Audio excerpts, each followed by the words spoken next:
we just got on a lead on our website from a guy named Jason Bourne. It's spelled a little bit differently. That's awesome.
We just got a lead on our website here.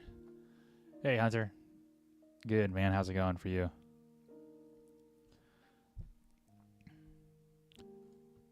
So just got a lead on our website. So usually what the first thing I do, so what he said, interested in better usage of ad money in spring, primarily. We generally spend about $10,000 to $15,000 annually in marketing. I'm assuming he means like across everything, not just digital. So he's probably looking at like, I don't know, like postcards, and I'm sure that goes into like t-shirts and whatever else he does, maybe his own Facebook ads. But 10 to 15,000 annually, that's like, I haven't looked at his website yet, but I'm guessing he's going to need a new one. But even if our minimum is $900 a month, that's $10,800. So like working with us is going to, like, just doing our minimum is going to be his annual amount. Add on another $4,000 to that for the website build, and you're at $15,000. He heard it from us from MDL, which is the $1 Million Landscaper podcast. It's a podcast that we've been on a ton of times in the landscaping industry. All right, so I'll look at his website. Okay, so I opened it and I'm like, all right, new website. I don't even have to look at it any deeper. It's that awful box layout, which is terrible. It looks like basic HTML. There's no I don't even know if there's CSS on this. It all looks like it could have just been stylized with inline HTML.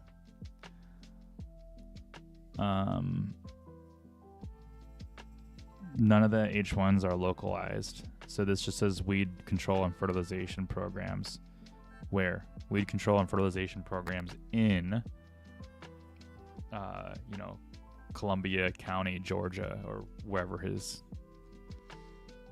main service area is. So it looks like he just does lawn care. He doesn't do any kind of landscaping or It doesn't look like doesn't look like he does like maintenance, like mowing. Oh, he does. Bi-weekly service. He has weed control and fertilization. 7 rounds. He's got a blog, which is probably just like a sentence each. Yeah, he's treating his blog like a social media. It's like Twitter almost. Hunter says, last time I was here, we talked about starting an agency, and now I am making the shift. I've started Google Skill Shop, and we'll be experimenting with some content to gain experience. Awesome, man. It's funny, I just sent one of our team members coffee. Oh my God, $7.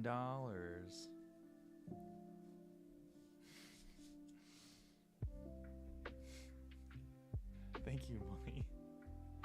I appreciate you. Happy anniversary to you too. Well, no, it's not that. So yeah, I just sent a course list from Google Skill Shop over to our teammate Lisette, as to get her more. Actually, no, it wasn't Google Skill Shop. I sent her a whole course list for Meta.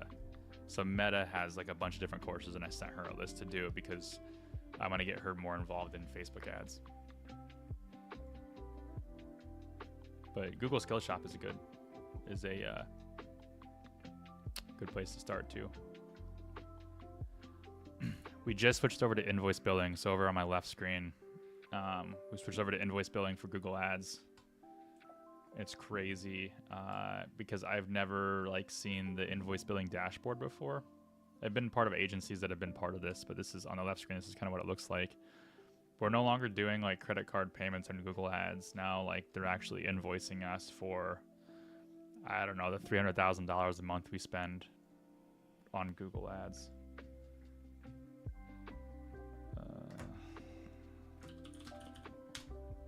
Cody says, can you accept this invite? It's to make sure you're an admin on the invoice billing payment profile. I might need to update the settings later, but want to make sure you have access. Just updated it. Okay, so yeah, back to the right screen here. It looks like they kind of treat their blog as a social media thing. And they kind of expect people to see it, but it shows you how many people have looked at it. I mean, 3 views, 5 views, 10 views. You'd probably have more views if you just posted this on Facebook, which I wonder if he does. This goes on forever here. I clicked into this. I see a Facebook link here. I wonder if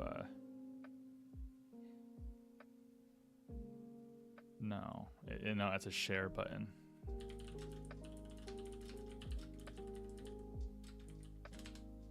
Was he in Alabama or Georgia? Oh, let's go back.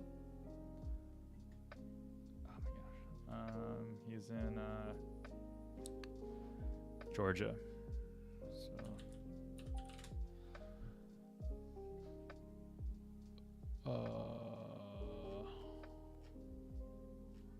Maybe I just click on pages. I don't even see his Facebook page. He just has the social media share links. Oh, wait. Okay, there's a sponsor post for him, but there's no actual page. Okay. Hunter says, yeah, I will be doing that after this. I'll be getting a certificate in Meta Ads, TikTok Ads, and Google Ads. Do you plan on doing marketing in all of those services, or are you planning on focusing on a specific one? Because there's something to be said about not having to spread yourself too thin and do too much work learning all these things when you're only going to be really focusing on one in terms of the service you're going to be delivering.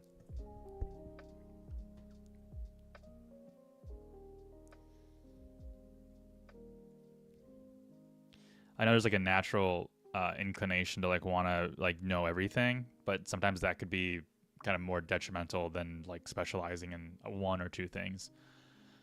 Because they happen in person. What if they scam me by saying a smaller amount? Wait.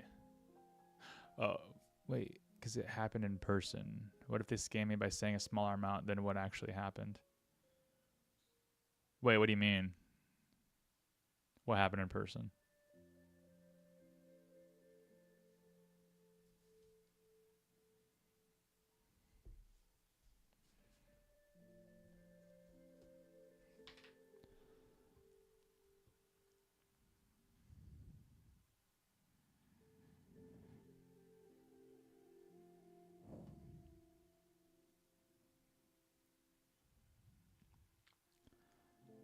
Okay. So as far as the blog goes, if he comes over to us, I'm just gonna say get rid of that. He has employment. Why choose us? This feels like an about us page, but we have better employment pages.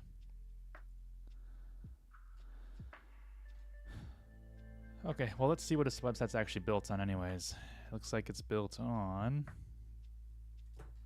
Again, it's probably just HTML.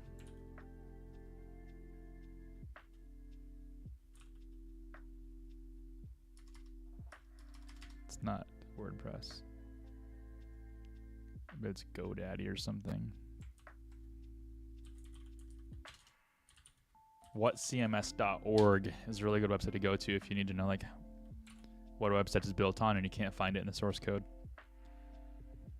Read the message above. Yeah. Okay. Last time I was there, we talked about starting an agency, and now I'm making the shift. I have started Google Skills Shop and will be experimenting with some content to gain experiments. Okay. Yeah, I'll be doing that after this. Yeah, I will be getting a certificate in Meta Ads, TikTok Ads, and Google Ads because it happens in person. What if they scam me by saying a smaller amount than what actually happened?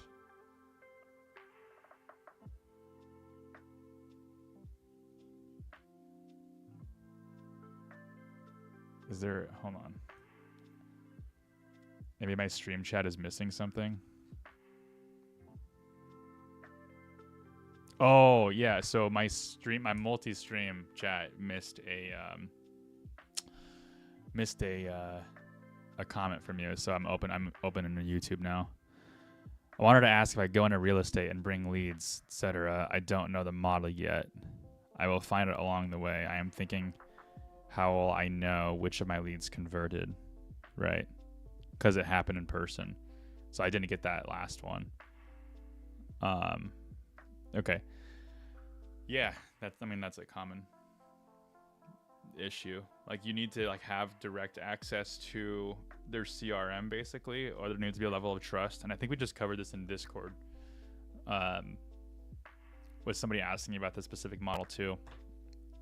But I'm not a fan of the model. It's also kind of, I don't know. Every partner you have is like, or every client you have becomes like a business partner, and it has to be treated like that. And I think it's harder to scale. That's just me personally. But we were having a guest come on to the podcast. Is it tomorrow? No.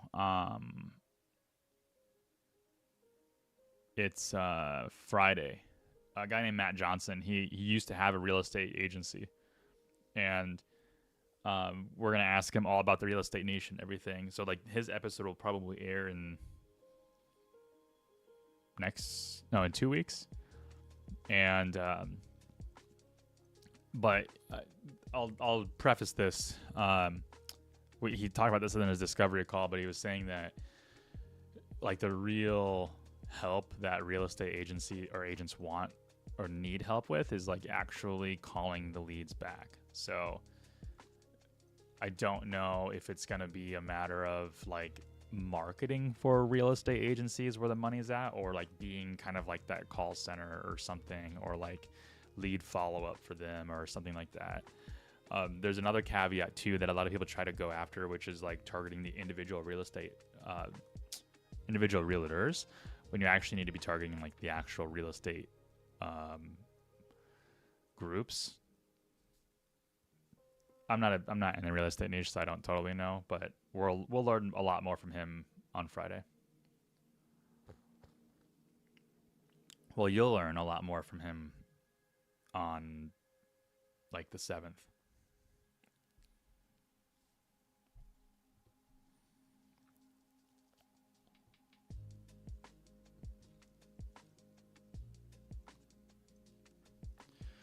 We had a couple clients sign a contract yesterday. Cody and I met up in person. Since we're a remote agency, we don't have like a physical office. So every month we try to meet up in person, and we're about 6 hours away from each other. So there's a 3-hour meeting point, the border of Iowa and Illinois, that we meet at. And at noon, I left here to go meet up with him for an early dinner. And on the way there, we had 2 clients sign agreements. So I've got to open our CRM, go to deals. Why can't I find it? There it is. Move them over so Angie knows to invoice them. So that we have an automation that fires. So as soon as I move this deal over to agreement, actually I need to sign it. I need to sign the quote first, and then I need to move it over. Let's see.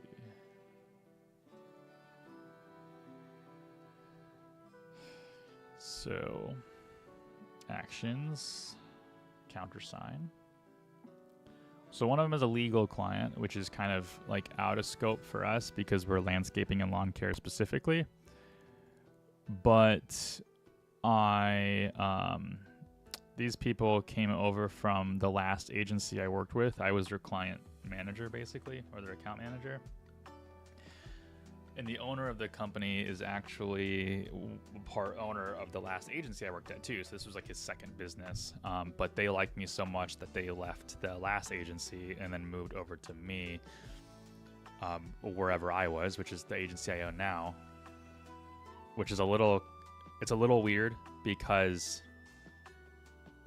it'd be like if you owned 2 companies and one of those companies was a marketing agency, and you had that marketing agency doing work for the other company you owned, and then the other company you owned decided to fire your marketing agency and then go with the person that left your marketing agency who has their own marketing agency. And this isn't the first time, because that person that owns this company also owns 2 restaurants that the last marketing agency I worked for managed. And both of those restaurants are also under my agency's umbrella as well. So out of all of our clients, we have like 3 ones that are a little bit like a few that are unique, probably like 5 or 6 that are not landscaping. And 3 of them are, 2 of them are restaurants, one of them is a legal one, and all 3 of those are owned by this one guy, except he's not like the person of contact or anything.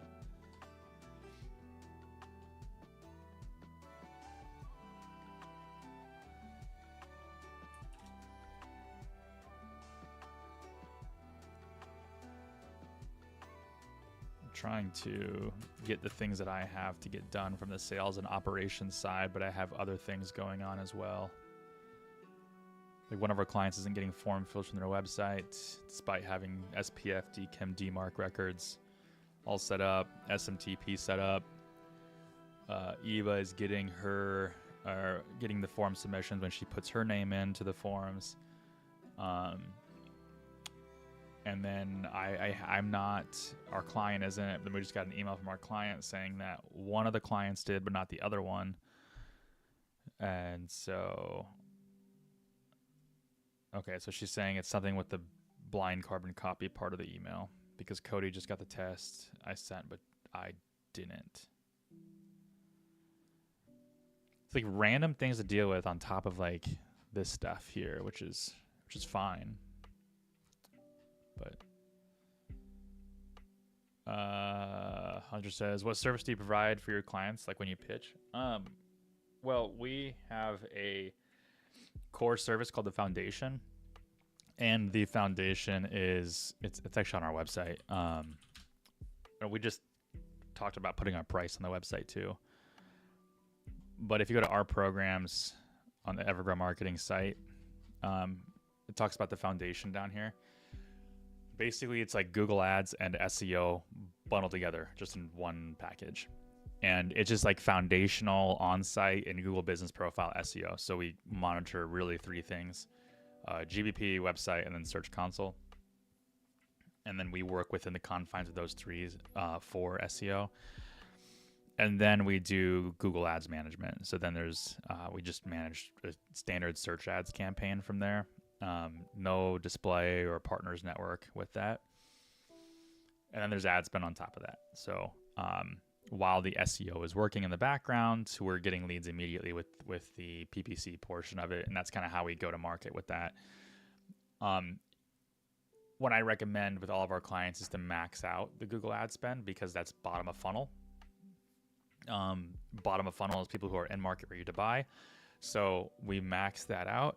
And then whatever that max is, then we move to other services depending on the client. So in the landscaping and lawn care industry, we usually recommend going to another search medium, so like Yelp, or then moving to Nextdoor or Facebook ads. Or when we're experimenting with all other kinds of platforms, trying to productize those. So, but everybody for the most part is on the foundation. There's also kind of like an upsell for local service ads on top of that too, because it's not just included in the base package. But yeah, it's primarily just SEO and Google Ads. Okay, so that agreement is signed. We need to sign the next one.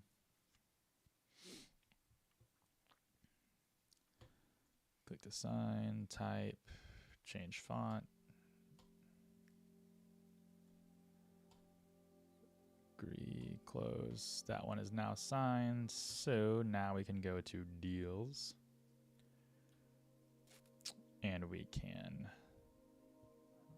move these over. So take this landscaping one. We're going to move it over to agreement signed. Same with this legal one. Move that over to agreement signed. And now what happens in my left screen is we're seeing new emails populate. These are agreements being signed. You're going to see another one populate. There it goes. It's right at the top here. It says new client. It says, hey, Angie, we have a new client. I'm on the left screen. I know it's a little blurry. Sorry, I guess it'd be the left screen. I know it's a little blurry, but like this is just the email that HubSpot automates. It says, hey, Angie, we have a new client. Review the signed agreement for this landscaping client, and HubSpot issue the onboarding invoice and create the appropriate onboarding tasks. Now, if we look on the right screen and we go into ClickUp, whoops.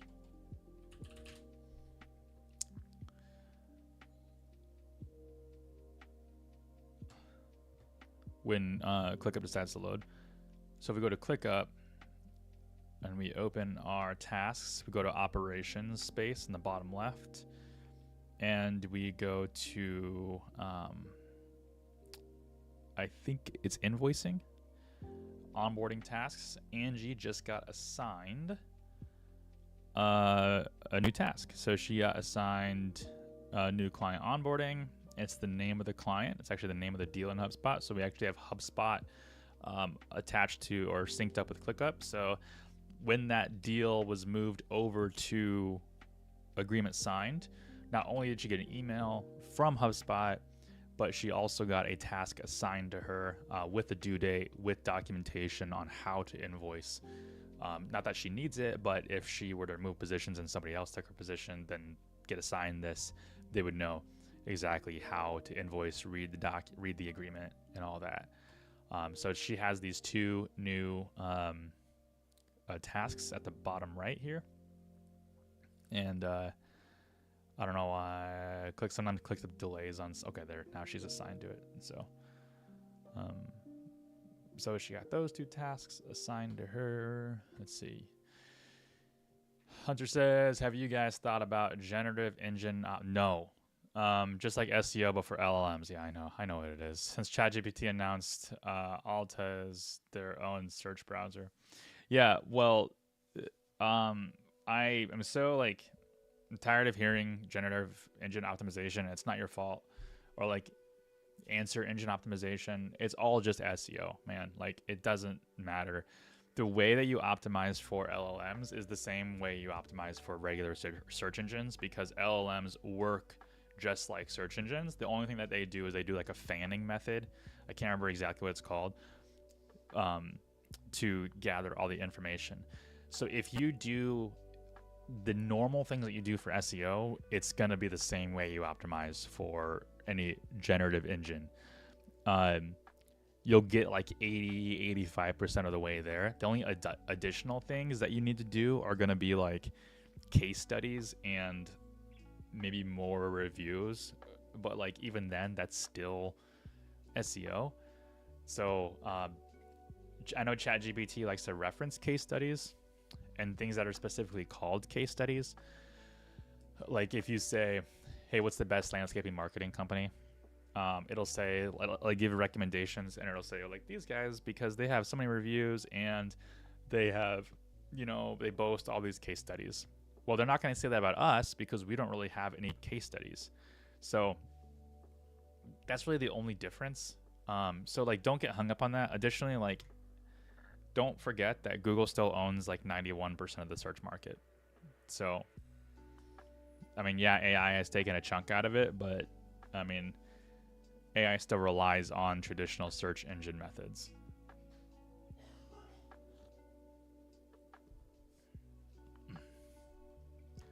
Which, by the way, I do use the Comet browser. So Comet browser has Perplexity built into it.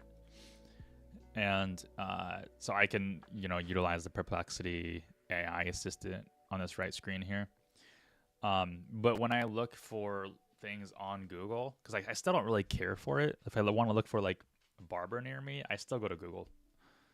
But how did you get your first few clients? I've been asked this a million times, and like everybody asks this. So instead of answering this, I'm going to direct you somewhere because I'll go on a whole spiel and I won't get any work done myself. So go to Spotify.com. Or you can go to everbrospodcast.com. If you go to Spotify, look for our podcast, the Agency Growth Podcast. The sign is in the back. If you go to podcast, the website's getting redesigned too. Cody's working on that today. And you go all the way back to episode 6, which is called How to Find Your First Marketing and Coaching Clients. And you also look at episode 26, which is Where to Get Agency Clients.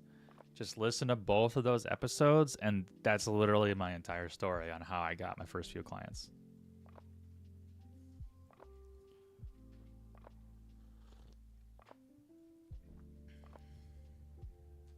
All right. Properties, we are, interact, that's what I want.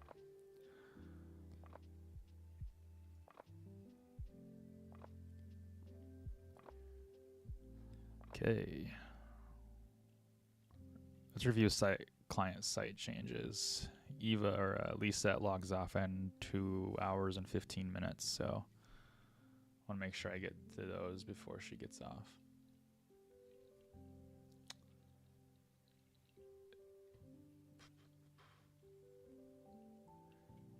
Hey, Ostart, how are you doing?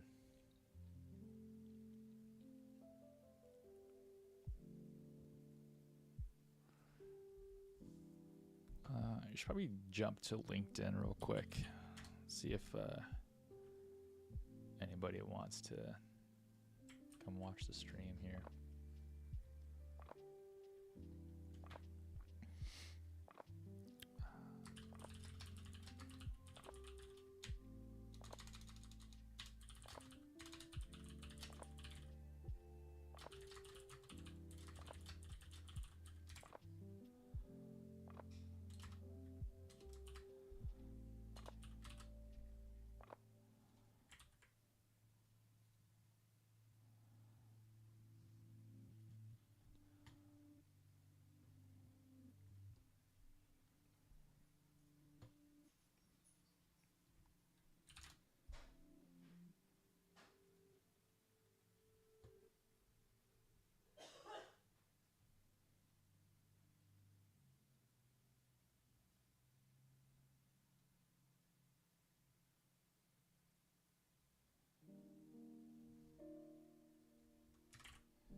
Awesome, man. What are you working on, Stark?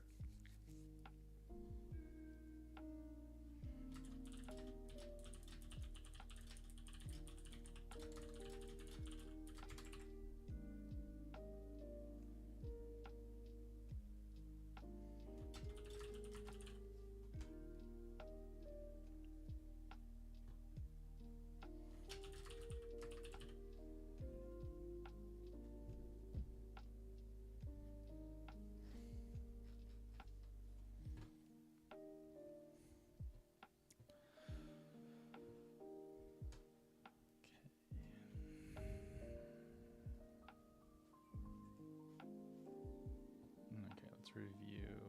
Can't remember where she sent me this. If she sent me the review for the website update in chat, or if she sent it in, I think it's email. I gotta clear some emails out. We're at 91 right now.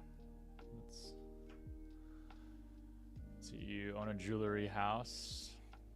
So just going through renovations of a new store and going through new hires and leading team with their managers. Got some new collections coming up, so need to work on that too. That's awesome. How'd you find the stream? Just looking for some background music and or background noise and found it on Twitch?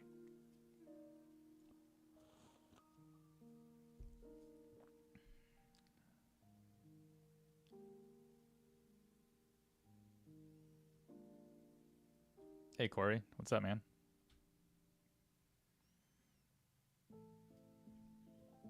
Yeah, for sure. My sister used to work at a jewelry shop. Actually, that's where down in like St. Pete, and she designed my wife's engagement ring. It's 20.67 carat pillow black diamond. And it's got 112 like diamonds around the band and then like as a halo. It's really cool.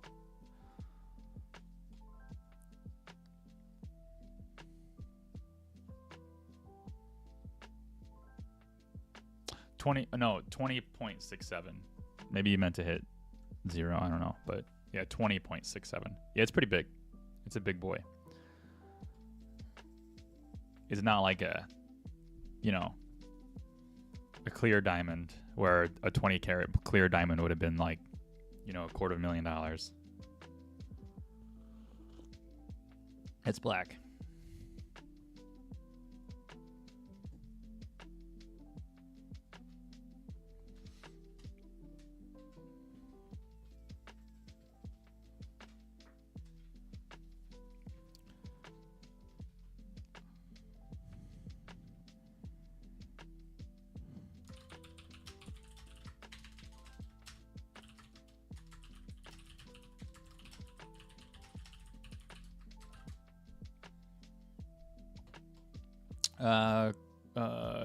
Corey, I own a digital marketing agency for local businesses, primarily landscaping and lawn care. So that's like kind of our niche that we've cut out.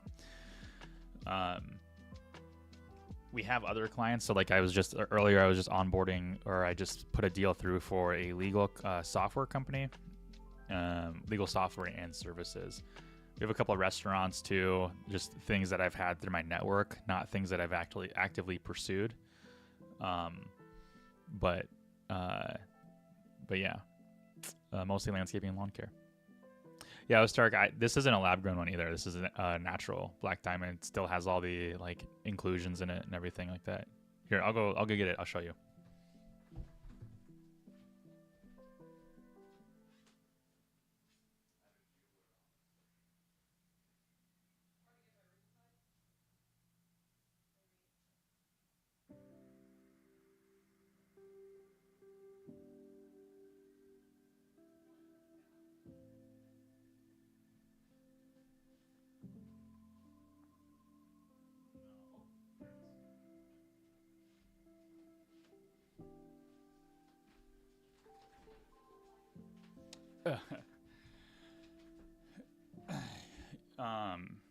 Yeah, so you can't see it obviously because it's oven baked to be like super black. But that's the that's her ring. So like there's 3 bands of diamonds on the actual band. And I left enough space at the bottom so it can be resized, which has had to have been done a few times. And it's got the halo on it too. But this was, I think it was like straight imported from like an Indian mine or something. I got the whole like, I don't remember what, like GLCA certified or whatever. I don't know. It's hard because you can't just take it to a normal diamond shop and get it like reviewed, because they have to use like that light detector thing, and since it's black, like light doesn't go through it like a normal GIA. That's it. Yeah. But yeah. Corey says, sweet, I'm trying to figure out which is better as far as a niche. Broad niche, example like roofing, plumbing, HVAC, stuff like that, or like a more narrow niche, like specifically plumbing, you know. Side note, that's a nice ring. Thanks, man. Spent a lot of time designing it. I wanted it to be unique for her. So, Corey, do you have any clients yet? Let me ask that question first.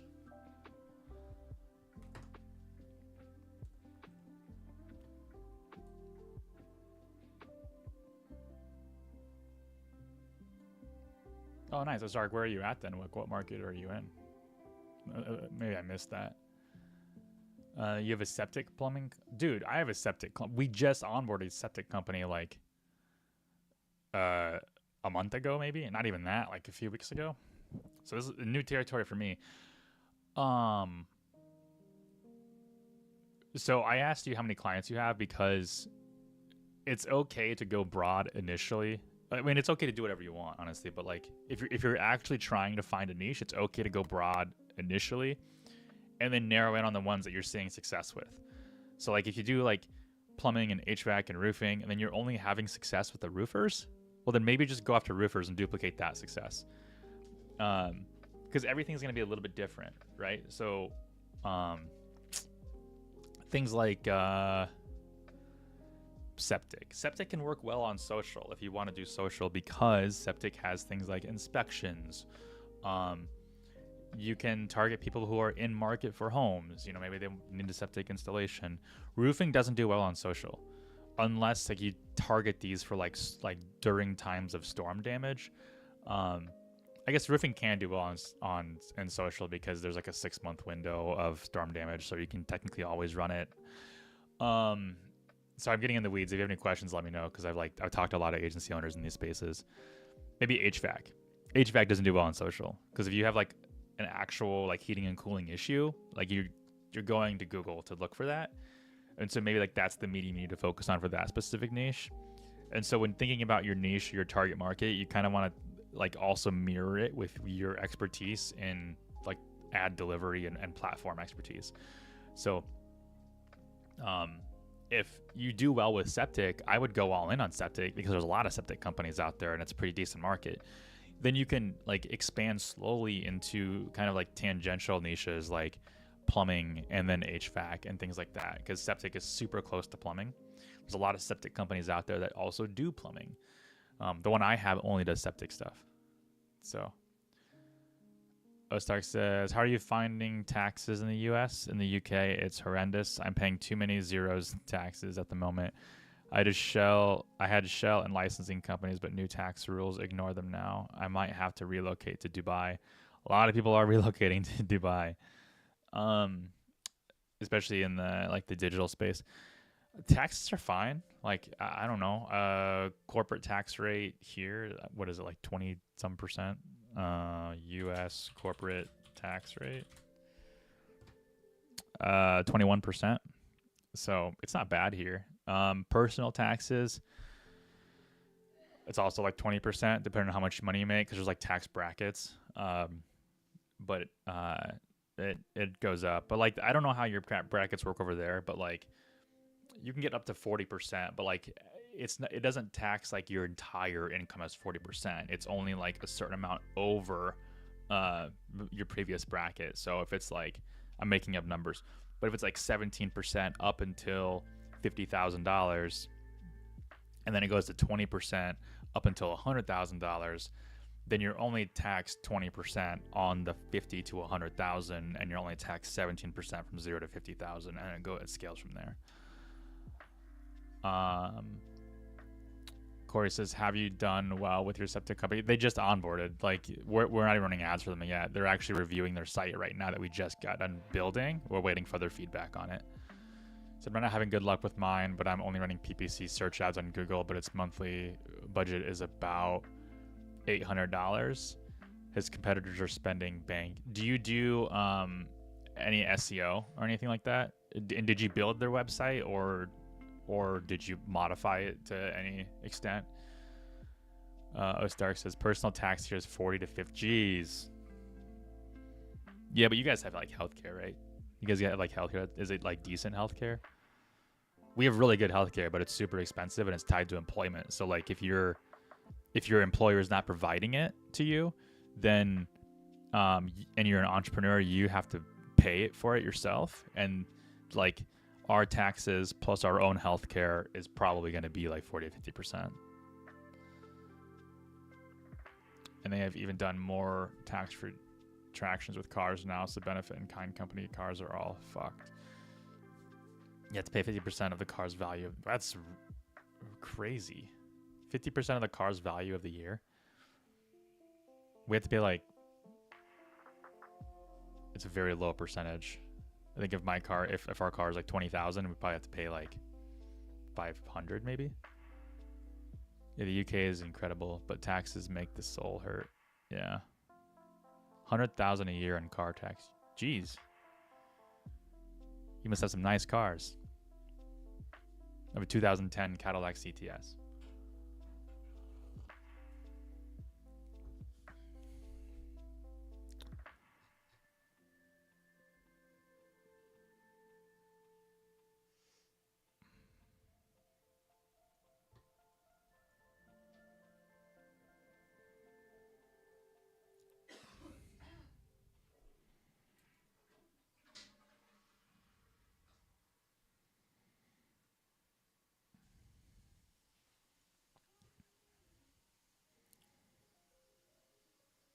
Okay.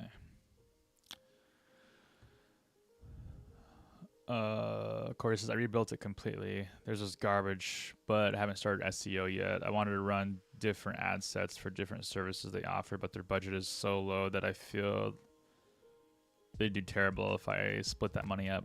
Do you want to message me their website? Maybe I can just look at it for you and just give you some ideas. Are you running different ad group, or for your different ad groups or ad sets, are you directing traffic to the individual service pages or just the home page, or what are you doing?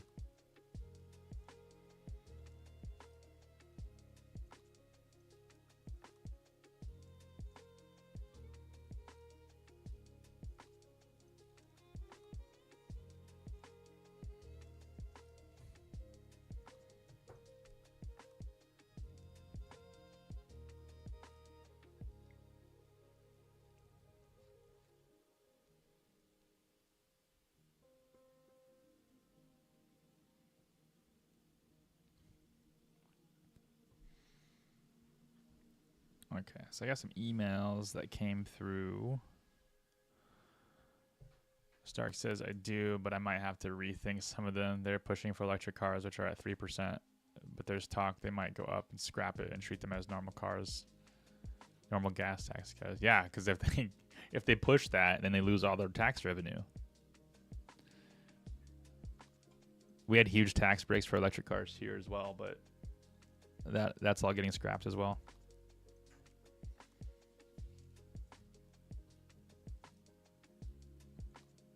Okay.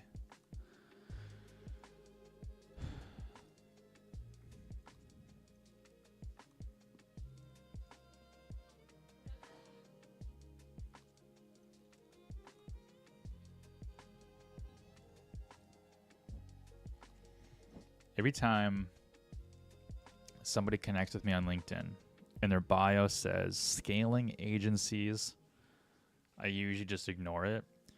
This guy says scaling agencies and brands using AI-powered digital PR and link building. No. Ignore.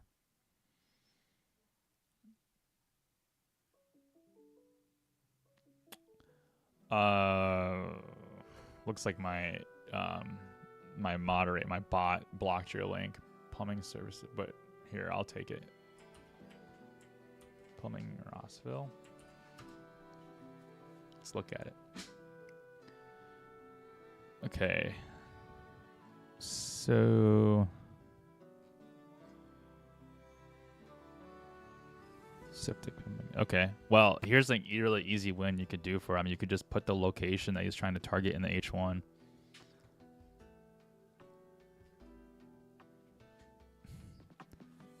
Let's see. Did you build those on Framer?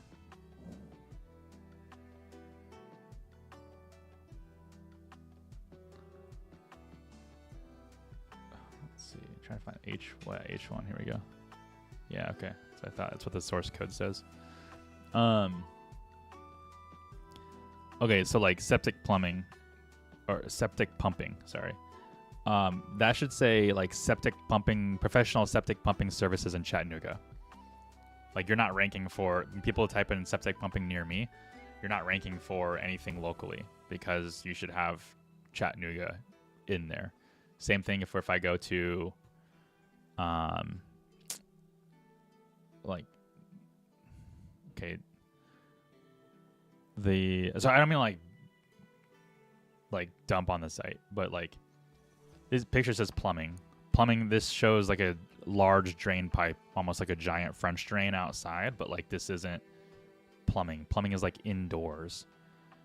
Plumbing problems can't wait. Like burst pipe, clogged drain, yeah, or hot water. Like this should be like pictures of like toilets or like indoor drains.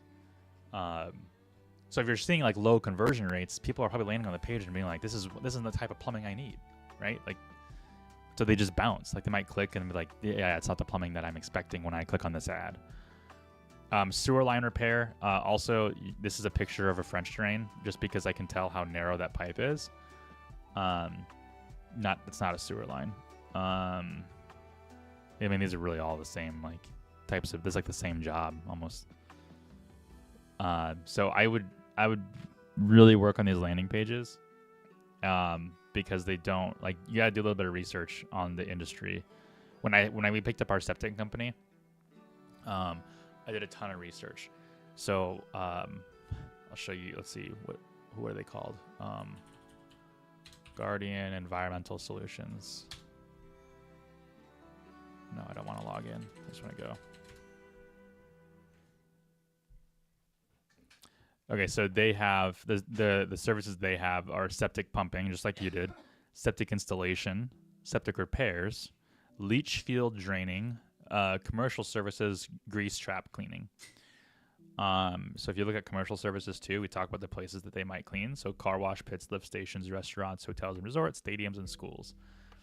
And these are all because we did like a bunch of research, and like not a lot. Like I didn't sit here like 20 hours doing research. It was like, I don't know, an hour and a half on a Wednesday, you know? So like,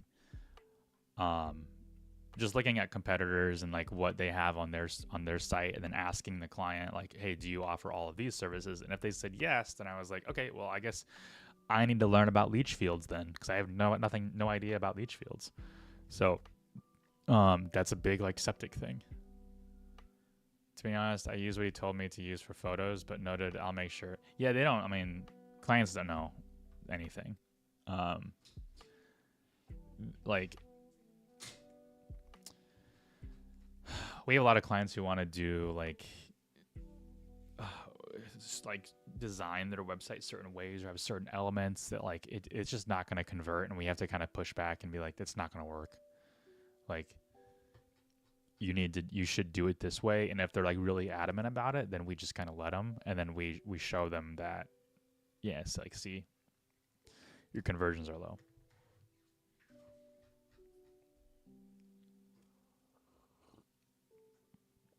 But the biggest thing, like, besides actually matching the content and the images to what people are expecting after they click on an ad, is going to be like doing the service keyword plus the like service location in the H1 on all those pages.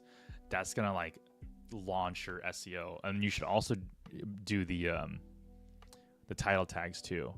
So if I take your website and I go to Google and I type this in, I type in site :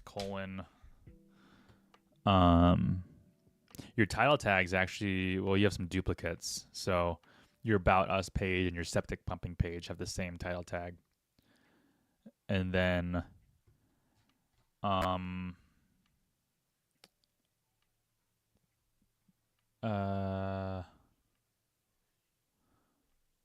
they called, oh yeah, they are called budget. Okay. Your title tag for sewer line repair, it says sewer line repair with your client's name and drain services, but you're missing the Chattanooga part of it. Like title tags and H1s are like the #1 local ranking factors for websites. If you don't have those in there, you're missing a ton of opportunities. So if he's not getting leads from SEO, there's your reason. And it's not even like it's real SEO work. I mean, it takes like 5 minutes to do.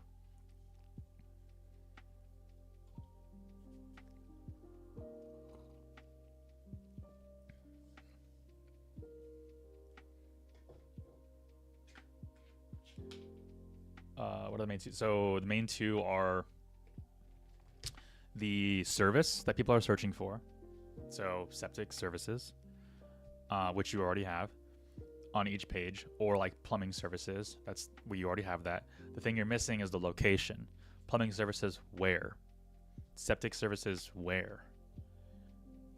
So like ours, on our septic pumping page for our client, we have septic pumping in Athens and Jefferson, Georgia. Target service plus the target locations in the H1 right here at the top on the right screen here.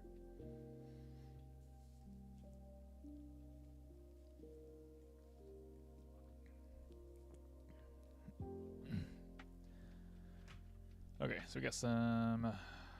One client here says, "Good morning, Jake. I'm just wondering if you can please provide me with an update as far as what you're at, what the timeline is for everything. We have a leadership teams meeting tomorrow morning, and I would like to provide Steve and the team with an update. Thank you." I'm gonna say, "Hey, Kara, we're working ahead on the site for the landscaping company. And I've started making SEO changes to it. As far as the timeline goes, we don't have an official end date because we still haven't received the checks in transit. So the way that we work too is like we don't officially start the timeline for onboarding until we receive money. They sent checks via snail mail, and we've just never gotten them. So I trust that they sent them, but like this is just our policy. So I can say we can work ahead on things, but I'm not going to set dates unless we receive that money. So I have to tell her like, hey, we're working on these things, but like we don't have an official end date because we still have the checks in. So I'm going to suggest that she cancels them and then just issues an ACH payment. So we don't have an official end date because we still haven't received the checks yet. Can you confirm they're still stuck in transit? Last time I talked to her about this, like a week ago, she mentioned that they had not been delivered yet because she can see the tracking on her end. So I'm asking her if she can still see that they're in transit and that we actually haven't received them. I'll say it may be better to just cancel them and issue an ACH for the onboarding. Now what I want to do is provide her some proof that we are working on things, and the way that we can do that is as we work on the site, on a website that we take over, because we rebuild like 95% of all sites that we work with, or clients that we work with. When we take on a site that matches our criteria of websites that we can work with, we create a document on like all the changes that we make to it on an SEO foundational perspective. So I will go into their client folder in Google Drive. I think it's SEO. Yep. And then there's onboarding SEO document here. So this document is already about 3 pages long. Usually when we take over a website, it ends up being like 10 pages long. So Eva's like midway through it. So what I'm going to do is I'm going to share it with her. Give her commenter permissions, and then I will share anyway.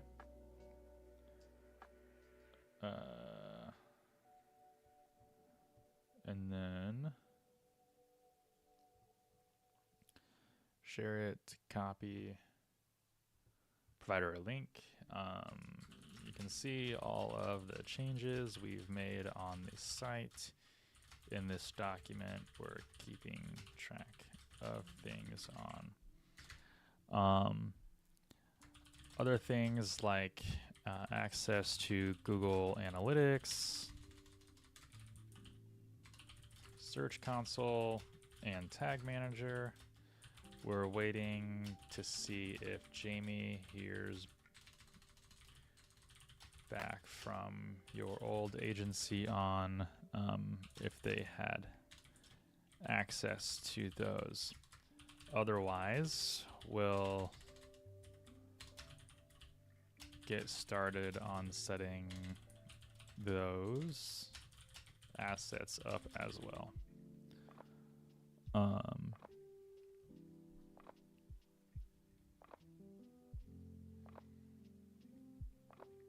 Okay, so file that email away. Looks like we have a chat from somebody. Angie says, where is Lineal located? Where are they located?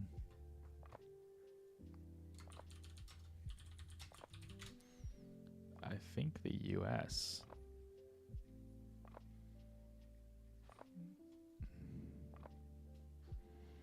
Well, it's probably in their privacy policy. They have to have a physical address technically in their privacy policy, so there should be something here to send mail to.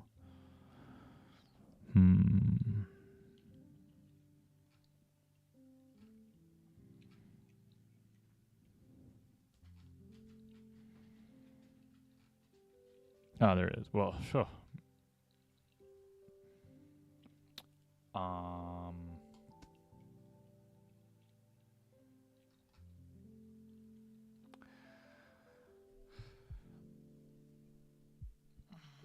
Their privacy policy is London-based, but I know they're not in London. It's because they do work in the UK. Do you need a country or a state?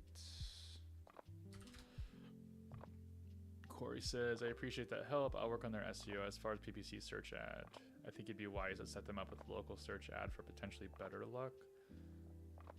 You mean local services ad? Local service ads? Like the pay-per-lead thing?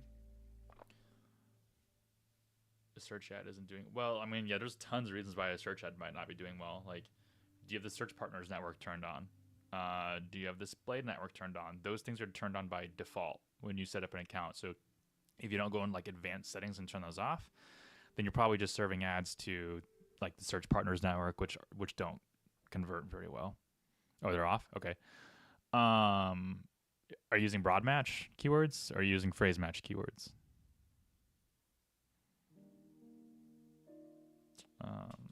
They are.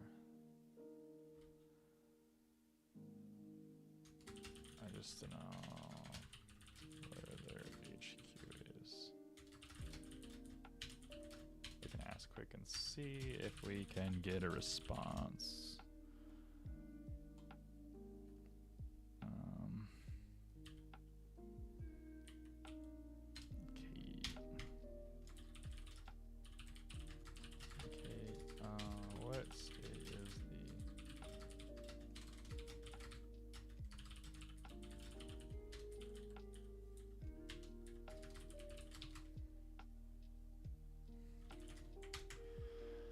No broad, only phrase and exact. Not many keywords at the moment. Probably under 15. That's probably good though. I mean, the other thing is the thing I said earlier, which is they're probably performing poorly because the landing pages are not good. And I'm like, again, I don't mean to be mean, but like I think it's just like direct constructive criticism.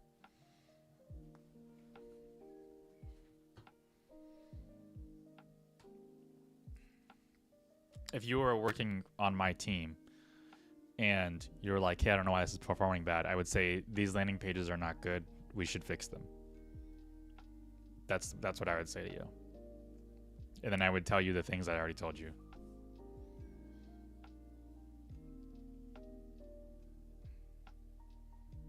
But yeah, you mean give local service ads a try. We've been having really good luck with them. There's a caveat to local service ads, by the way. They have to answer their phone. If they don't answer their phone, they're not gonna get good cost per leads, and they might not even get the leads anymore. The other thing is they or you have to manage the leads in the LSA CRM. So you have to mark them as booked, and you have to come 24 hours. You have to come back 24 hours later, and you have to mark them. You have to rate them 1 through 5. If you don't mark them as booked and you don't rate them and you don't manage the leads in the CRM, that will also affect your cost per lead.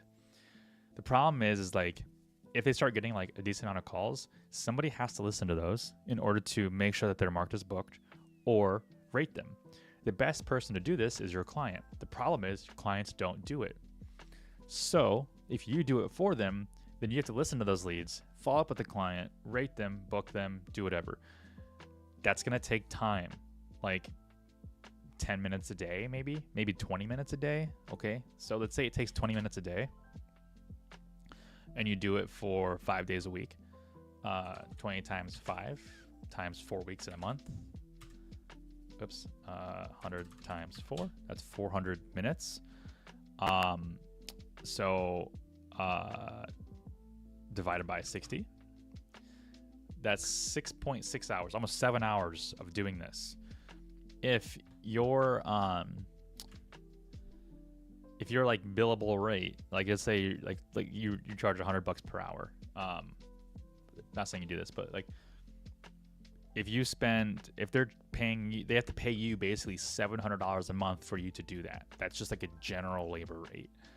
Our agency doesn't do anything less when you divide things out than $150 an hour. So in order for us to do something for 7 hours a month, that's going to cost a fee of $1,000.50. You can do things for less, right? You can base things off of $50 an hour, but you still have to charge $350 in this example. So the point being is you should know what your internal labor rate is and know how much you're making per hour when given a task that you have to do every month, or else you're going to be overworking and you might as well just be working at McDonald's. So be really conscious about how much time things take when you decide to do something, and then like whose responsibility it is to do those things.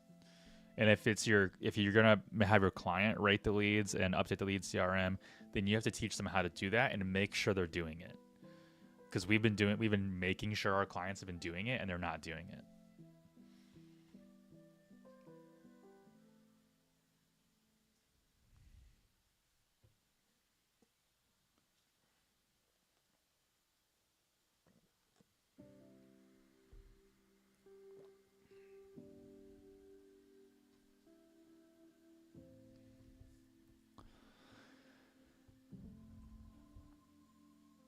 Okay.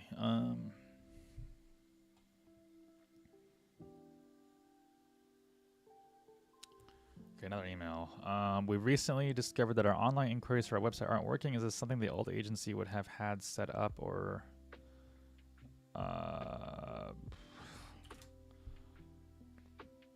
needs to be done since we switched over to you guys? Also, I think we're going to have to start everything from yesterday from scratch as far as analytics and tags and such. We're not getting anywhere with Chad. He claims he never used them. Why did they hire this guy? I'm gonna send this to Eva since she's working on the form issues with the other client. Looks like they're having an issue too.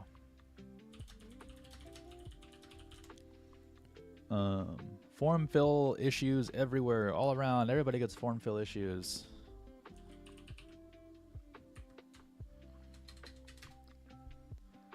So realistically, there's about as much sample with a local service ad that there is with Google search ads or Gamble. There's much Gamble. Yeah, but I feel like you can. I feel like with local service ads, like for us, they do end up performing a lot better than search ads in terms of like actually getting leads. And then if they start to taper off, it's usually our client's fault. So we can usually push that onto our client and be like, well, this is honestly like your fault for not doing this, the thing that we told you to do.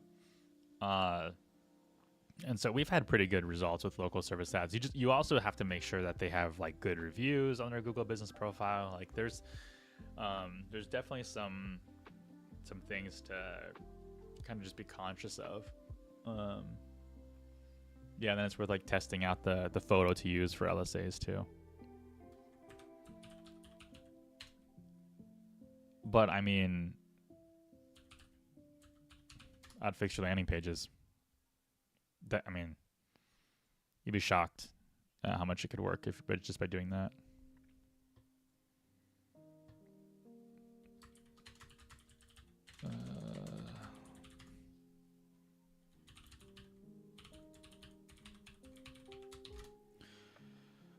Also, are you tracking things correctly too? Because like they could be looking like they're performing bad, but maybe like you're tracking for form submissions or like clicks to call or emails. Because we track forms, emails, and phone calls from our Google ads. Just to make sure like the attribution is set up properly.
So our new client, he switched to us from another agency, says their forms aren't working now. So we had to like strip their website away from their agency, put it on our host.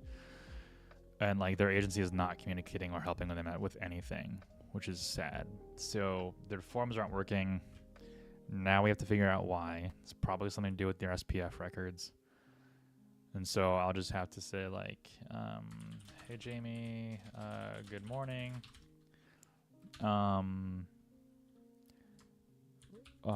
For the record, here is a screenshot of all of the form submissions that have come through in the last couple months. So the form has a database that I can go in and actually get that stuff. This is WP Forms. I've never used them, so I could probably export these somehow.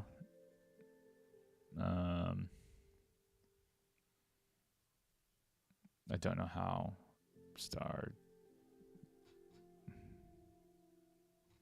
Probably a pro feature. I'm trying to see.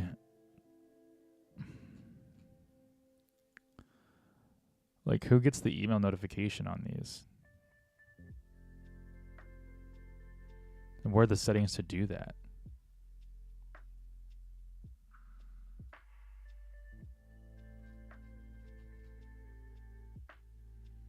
Email.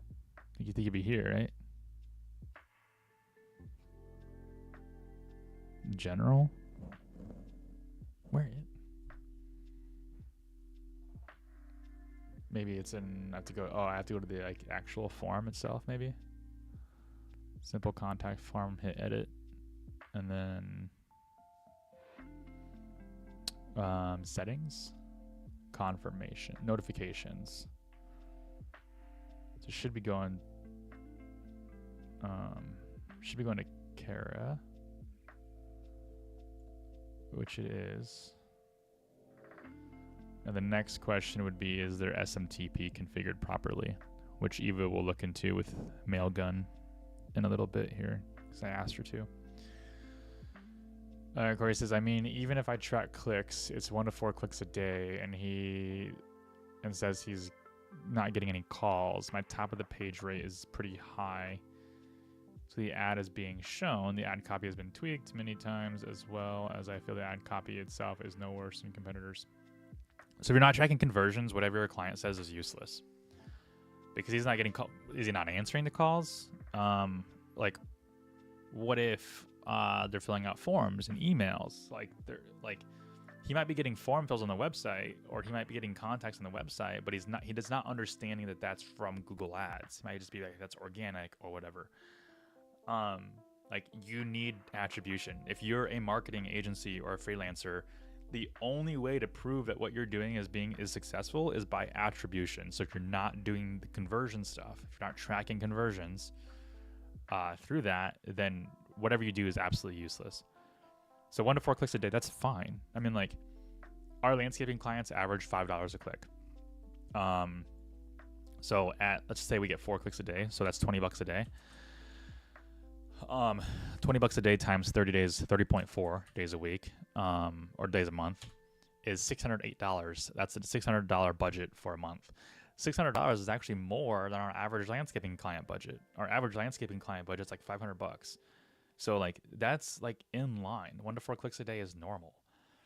So he probably is getting conversions in calls and form fills. You're just not tracking them. I'm assuming you're not tracking them because you would have said you were when I questioned it earlier.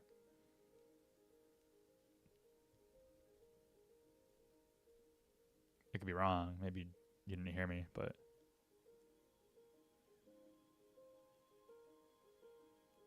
we have clients all the time. They're like, I'm not getting on calls. And we like pull up the reports like, you are. And they happened at this time. And they came from this ad. And then we don't hear from them again, and they keep paying their bills.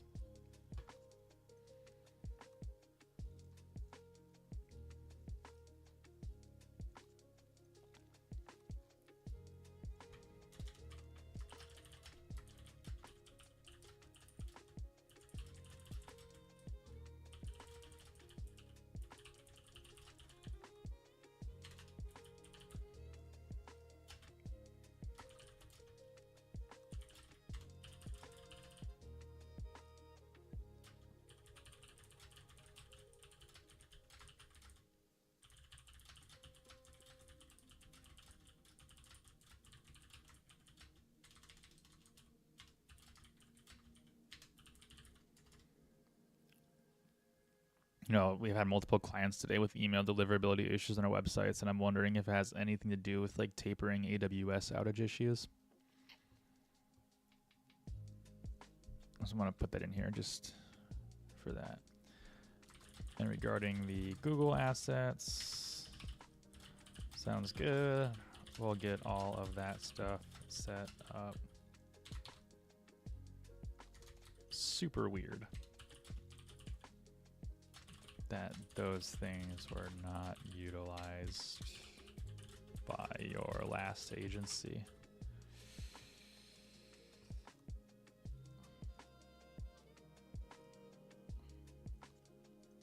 Okay, cool. So client says, thank you for the detailed update. Yeah, that's super strange. Both checks were still stuck and not delivered yet. So I went ahead and canceled them and paid via ACH. You should be receiving payment soon. Great.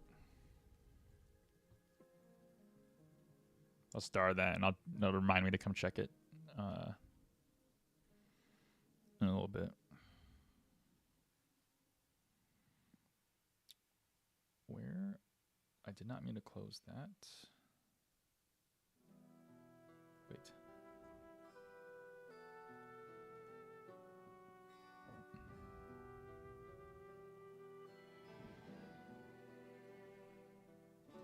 Okay.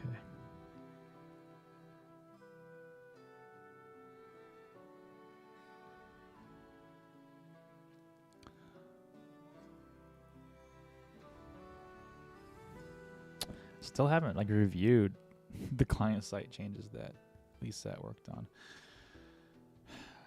Just trying to get through emails.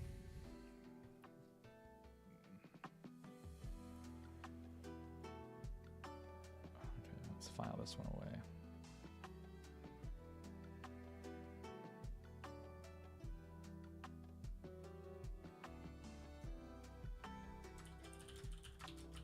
We're still working through it, figuring out what's...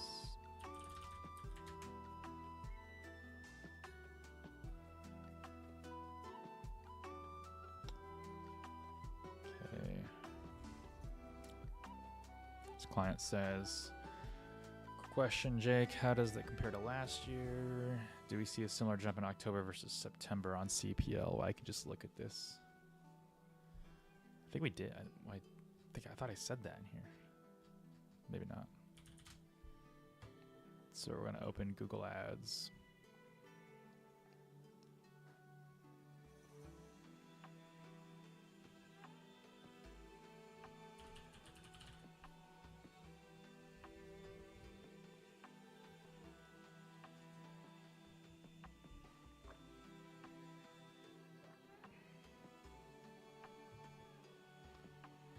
And we're gonna go to September 2024, or let's go to October, and we're gonna compare it to the previous period. Yes.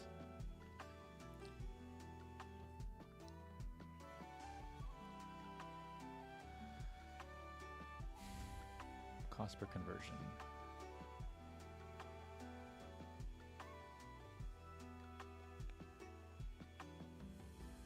I mean, yeah, we saw a 4.6%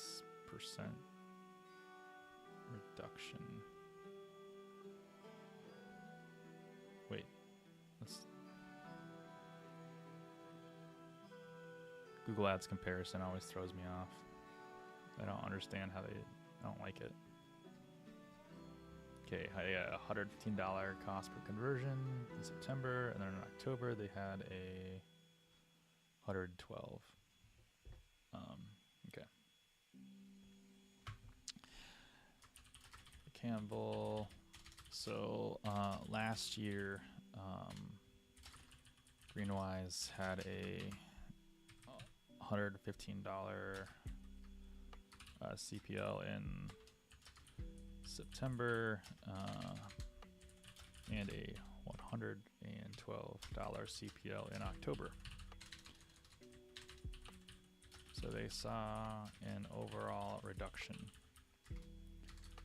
What we're seeing across all of our accounts is actually a 67% increase in CPL from September to October this year.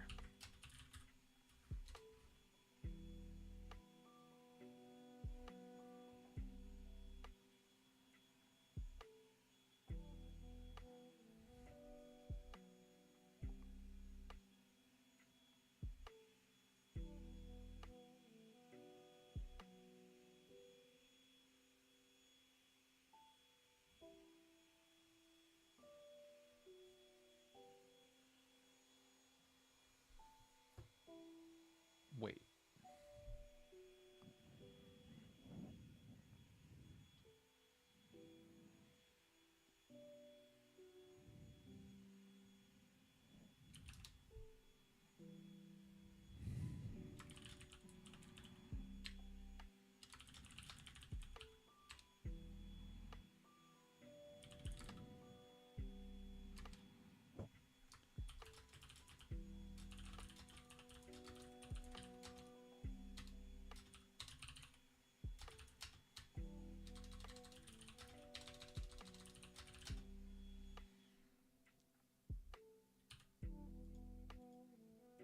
Lisa might have her data backwards in this report I asked her to grab.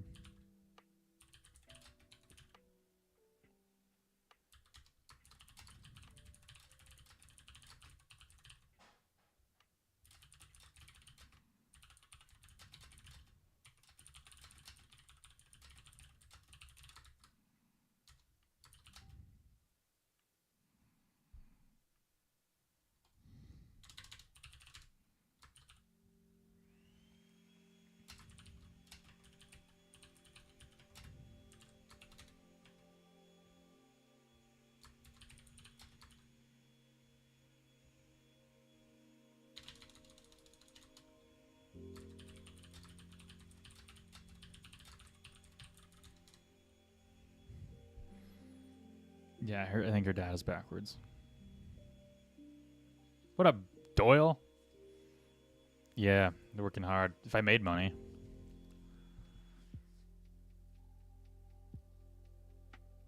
So I asked Lisa to pull numbers on 2024 or 2025 on October versus September for like cost per lead on Google Ads for all of our clients. In row 2, it says October 1st to October 22nd compared to September 1st, 2025 to September 30th, which is fine. Like the dates don't match up, but we're just getting cost per lead on average. And so in the first column with costs, you would assume that's October, right? Because it'd be respective. And then the second column would be September. So she's saying there's an average of a 67% increase in cost per lead, but you can't increase from October to September unless you're traveling backwards in time. The average from each column is down. You can see October was 106 and September was 84. Yeah, that's a decrease. Oh, I see. Hold on. Oh, yeah, she just did it weird. Okay. I see. Okay, cool. Okay, so now I can tell our client, like, because our client's asking us, they saw, I sent a mid-month recap, and they're like at $168 per lead. And in September, they were like 123, and I had advised them to increase their budget by another $500 because their impression share was so high. Like, well, we have room if you want to pay a little bit more per lead. And but like that jumped like a lot. So they're like, hey, like what are all your other clients seeing this month? Are they seeing a jump like that? And then what was last year for us like? So initially I'm like, hey, well last year we had $115 in cost per lead in September, and we had $112 in October. So we actually saw a decrease in cost per lead during this time of the year compared to last month. What we're seeing across all of our accounts this month is actually a 67% increase from September to October. So that increase from $123 to $168 for them is actually probably par for the course, right?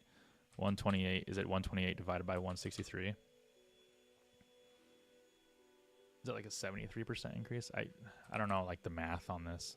Or is it divided by 128? 30. It's like a 30% increase for them. So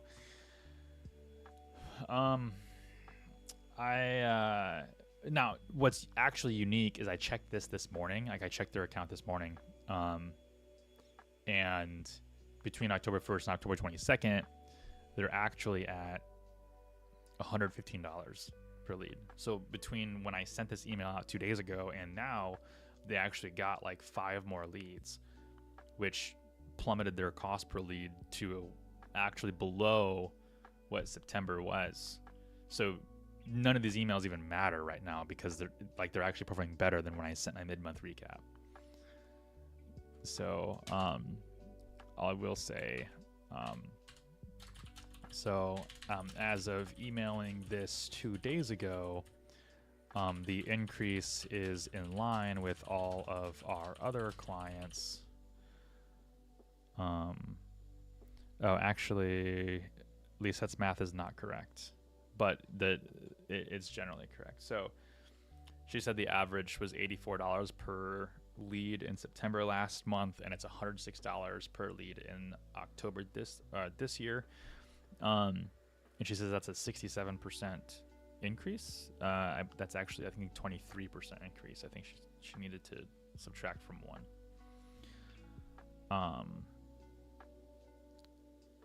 I want to make sure that's correct though. Brandon Doyle says, guessing your screens are slightly blurry for client privacy. That's neat. I'm working on some community pages for search traffic and scheduling upcoming new construction. Yeah, it's like, honestly, if my clients didn't care about privacy, they wouldn't be blurred, because I don't think anybody could poach our clients if they tried. But yeah, it's like if it's all client privacy stuff. I will do things like, well, I don't want to show this screen because it's got the client ad account number on it. But I will do things like this where like I'm like, like share my right screen. So like if I do have anything that's like not private, then I will just switch the scene and, you know, come over here. And sometimes I do it, but if there's like ad account numbers or things like that, then I won't. And then what you're working on, community pages for search traffic. You mean like local communities, like building those on your website to capitalize on like realtor in, you know, Davenport, Blaine or something? Not that you would, well, I guess you have sold a house in Davenport, Blaine. You sold one house there.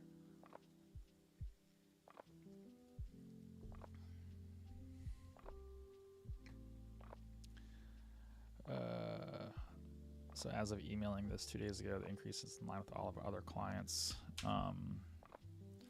The average is $84 per lead in September and $106 in October. However, as of today, you're at $150 per lead, and we captured 3 landscaping leads from Milwaukee. That's how quickly things can change, and generally why we don't pull the trigger on things too early.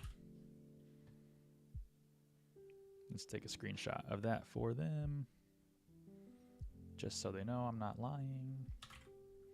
Not that they would think I would. Yeah, new construction pages. Yeah. Doyle, one thing that I do with our landscaping clients a lot of the time is we do project pages. So like when it might be new construction pages that you're doing, but like whenever a client does like a landscaping project, we build a project page for them if they give us the details. So it's like the style of the house, like for you, it'd be like where the house is located, like what neighborhood, town, city, you'd capitalize on that. And then you'd be like the style of the house, and you just talk about like the build or the developer or maybe something like that. For our clients, it's like the type of retaining wall they built, challenges they ran into, cost of it, things like that. And then like, not that like, cause like in landscaping, nobody searches for like retaining wall contractor. They search for landscaper near me.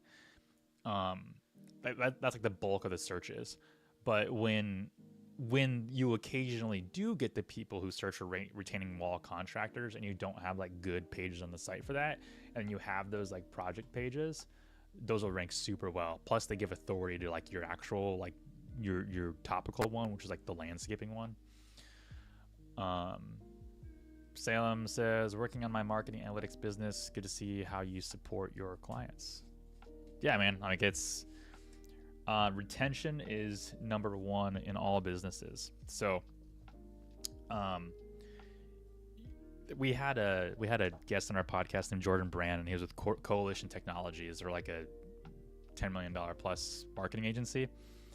And he mentioned in there, like their like entire company KPI is just increased retention rate by like 0.43%. And if they did that, they would meet like all of their other financial goals and growth goals. So, whatever your model is, client communication and support is probably number one. Obviously you need to like actually deliver results, but you know, just being there in some way for clients is important. Doyle says, I actually filmed in Blaine yesterday. Didn't realize your house was literally a cul-de-sac over from another I sold years ago. Oh, so so that's your second house in Davenport. They both made appearances in that video. I hide Easter eggs like that. Oh, sweet. I have to watch that. That's pretty much what I do. I combine photo, map, video, written listings. They all rank well. Dude, you nailed it. I mean, you got it. You don't even need an agency. Oh, we're also having Matt Johnson on the podcast tomorrow. No, sorry, not tomorrow, Friday. So we finally got him on, and he scheduled a recording for Friday.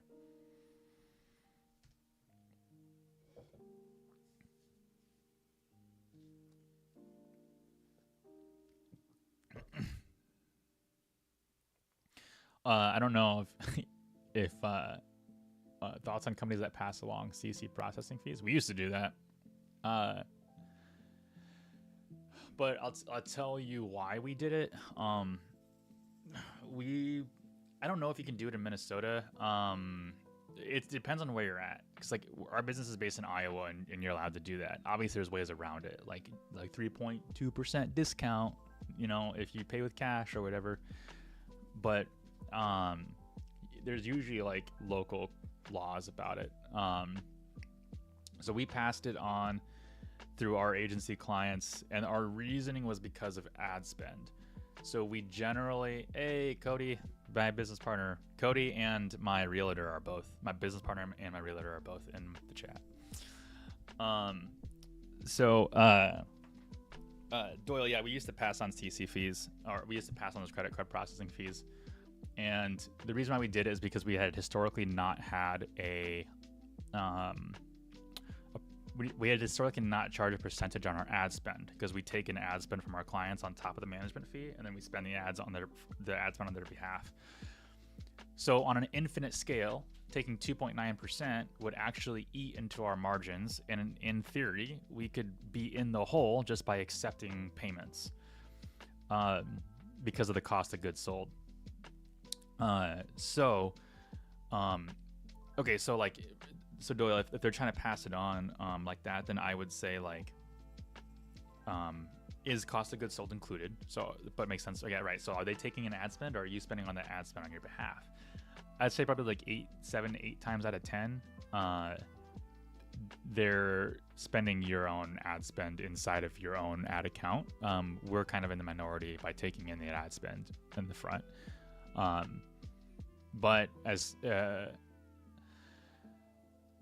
I don't really have an issue. I see like a lot of people complaining about the CC processing fees, and I guess it makes sense. We stopped doing it because we always wanted to give clients a way out of it. So we also did like ACH payments, because through Stripe it caps out at like $15, and so we just ate that. And so if clients didn't want to pay the CC processing fee, then we gave them the ACH route or the check route. But the problem with like Stripe and accepting payments was that they would always like either fail, or they would disconnect from their bank account, and the clients would have to re-verify, and it just became a pain and a hassle. And on top of that, there's always like a 5-day delay in ACH. And so when clients paid 3 days late, they paid on the 3rd. If the 3rd was like a Friday, it wouldn't go in until the following Friday, which means their ads wouldn't go until the following Monday, which is like halfway through the month.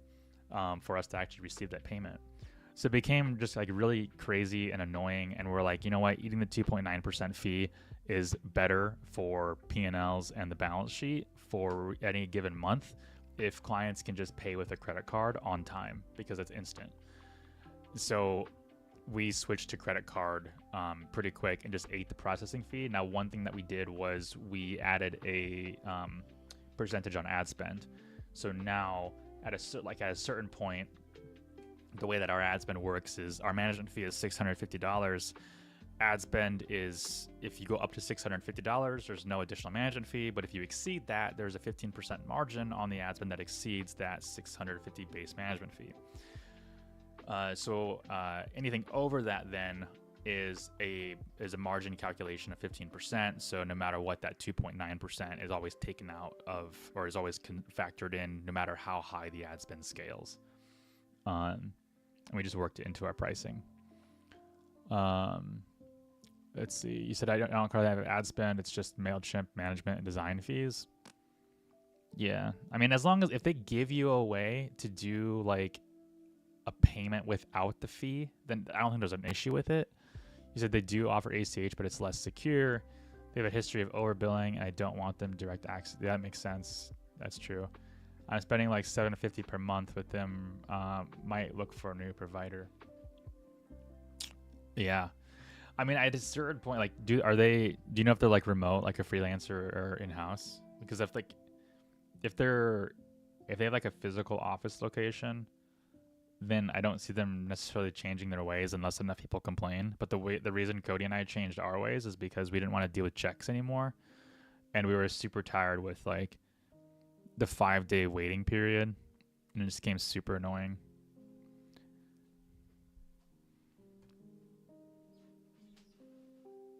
Oh, that looks fun. Doyle's on. Hi, Doyle. He's Oh, just chat. hi, Doyle. Lauren says hi, Doyle. He just filmed a video and our house was in it. Where's my royalty? Lauren wants a royalty. That's okay. I think you owe her a drink at Cup.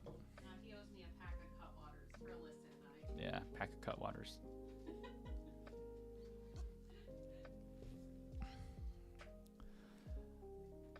All right. Let's see. We'll cross-check these names. Reach out to anyone we didn't receive an inquiry email from. Limelight Marketing Systems. If you ever want to get into real estate world, let me know. Yeah. Doyle says hi. Hi. She says hi again. Limelight, that's their name. Let's look them up. Are they local to? They're in Minnetonka.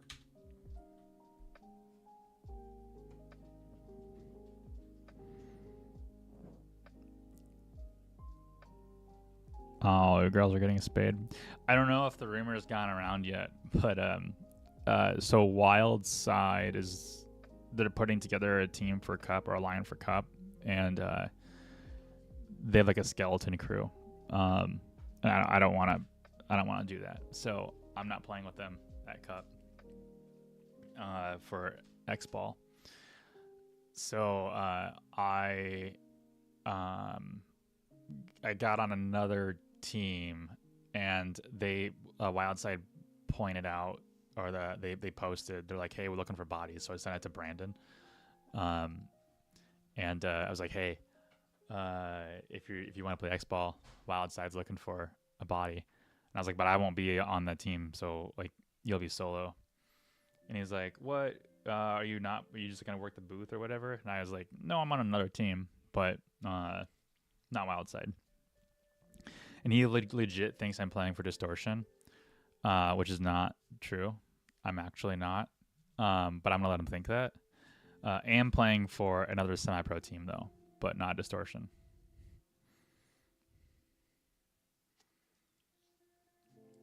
I just want him to think I'm playing on Distortion until we actually like show to Cup.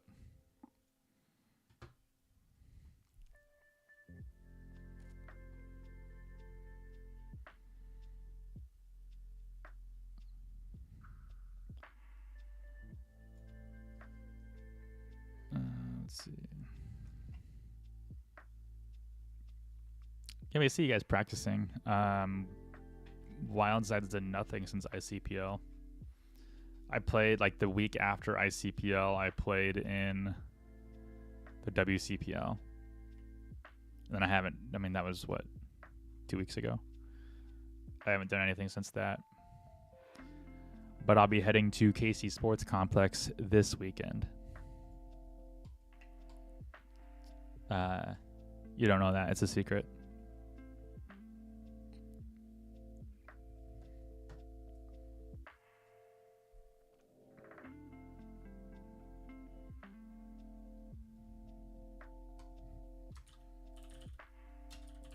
Yeah, I saw a bunch of dudes got COVID. I had it like 2 weeks before. I think I did, at least.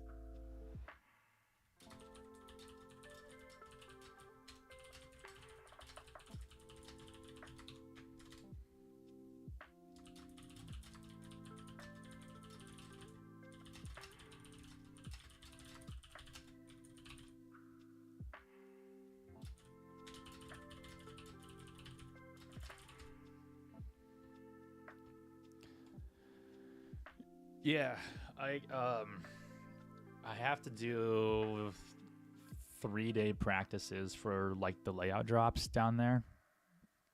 And then but I probably won't be able to make Friday and Saturday, the 31st and actually I literally won't be able to make Friday and Saturday, the 31st and the 1st, because Lauren and I have Halloween plans. So I'm just showing up the second, and then the following week I'll be doing the 3-day practice.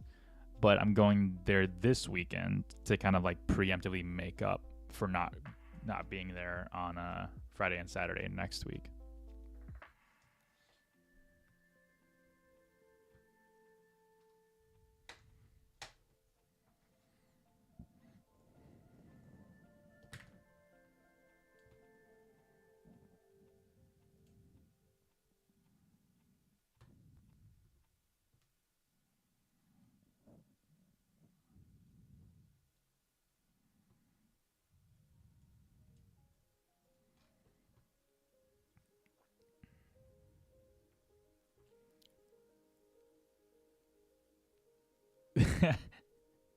Dude, I know. I want to go as that like every year. But this year we're going as Dog the Bounty Hunter and Beth. So I've got a mullet. We have the tattoos. We even have like the his like feather thing from his hair. And I've got like the leather vest and fishnet thing and everything. And then like Lauren has all of her stuff too, but she got these like expensive like double G size prosthetic boobs because Beth has a huge rack. So it's gonna be great. It's gonna be like more fun, I think, versus like yeah, we try to be. We have like a huge like Halloween costume bin. It doesn't even fit in one bin anymore. It's like just multiple. So now we just, anytime there's like a dress up thing, we just open it and grab whatever. In fact, the wedding we were at 3 weeks ago, the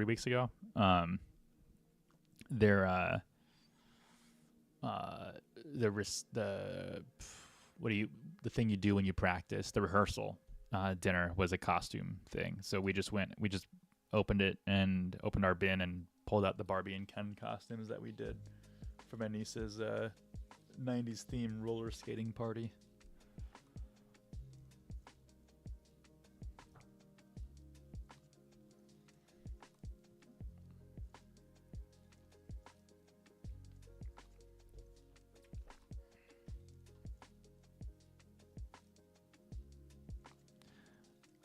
They're waiting for Brent to join one of these streams and actually see that I do work, or at least pretend to work.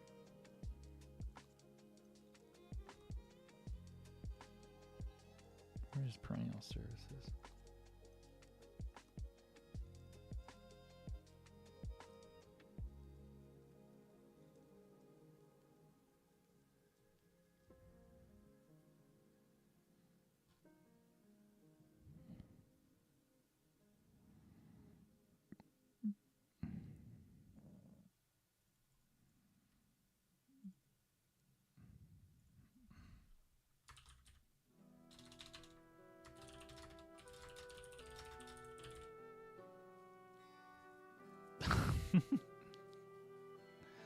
I feel like if Brent live streamed, he'd get canceled for some reason. But I would watch. I would watch 100%. I don't think I would stream. I'd be so focused on watching his stream. And bullying him, maybe.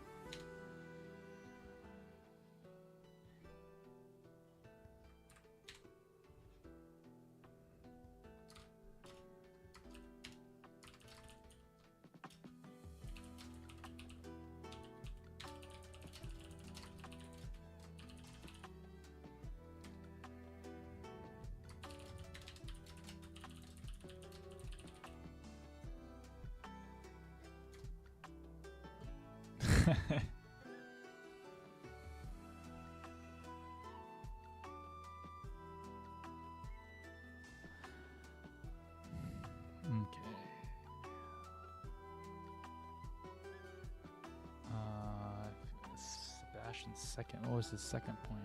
Thanks so much for your patience. Things have been wild here for Relfest and leadership meetings. I'm signing the agreement now, and to second Sebastian's point below, if we can make that happen, that would be great. What are we making happen? Oh.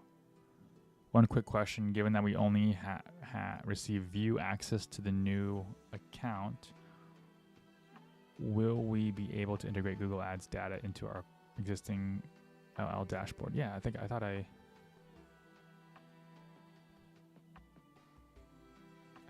answered that. Oh.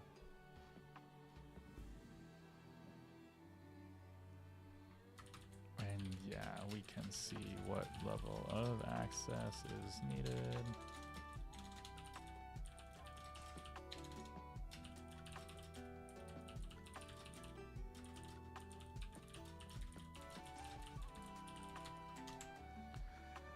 See you, Doyle. Thanks for joining. Cody, this background music feels like you're in the Shire. Well, let's look at it. What is it? It's from The Witcher. It's a remix from The Witcher, so that makes sense.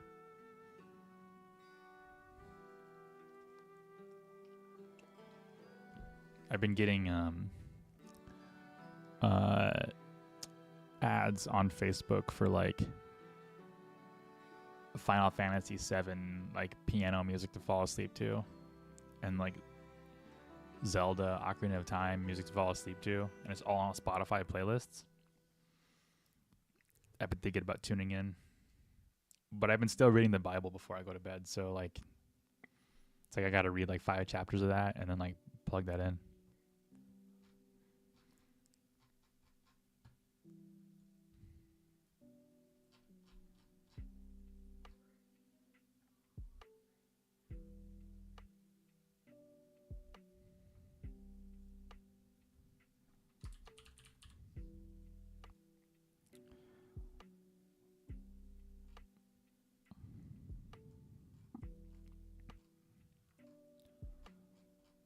Okay, we gotta put this client under non-industry clients.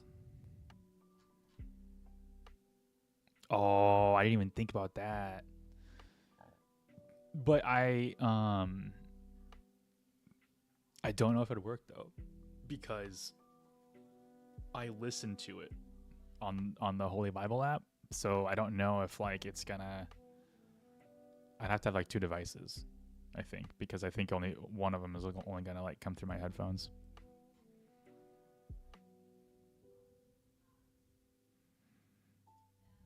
Oh no. Oh, that was exactly where I wanted it to go. Crazy.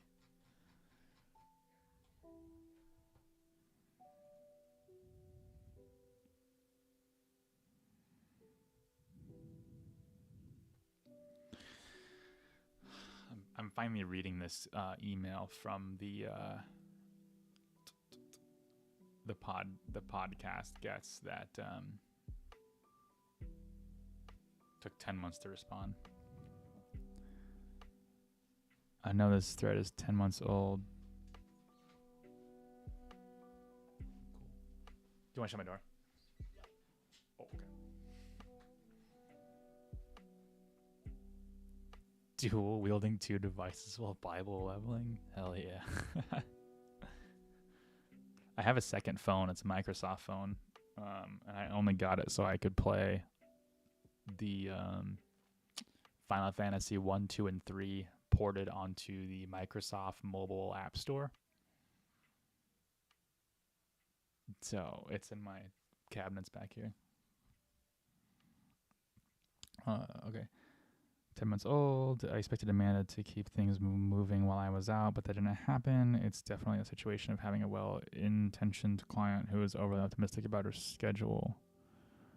Also, candidly, Amanda was unsure if she could speak well to your angle, so she kept kicking the can down the road to think how she could thoughtfully discuss the topic. She doesn't have to. Like, we discuss it. We ask her the questions.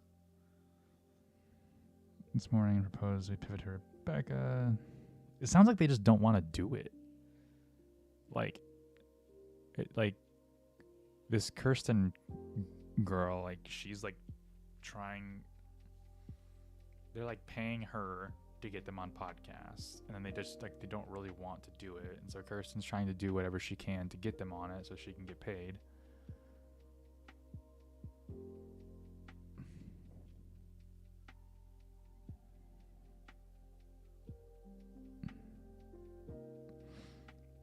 More person typically promotes their PR appearances on social. I don't care. Their clients aren't ours. If you're all no longer interested, I get it. As a PR rep, I certainly do my best to be a good partner to media, but occasionally I really get annoyed when people like try to leverage their own audience network to like get on our podcast. Or like, we'll put you in our newsletter, we'll promote you, and it's like they don't. I really don't care. That means nothing to me. What value are you bringing?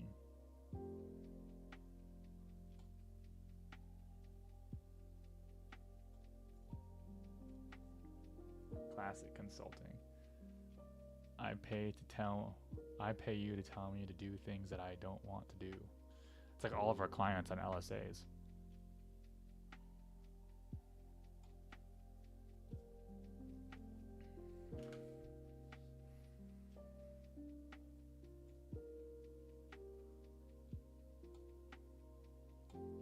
I don't want to delete this guy who emailed us about our competitor using his services to scale his business.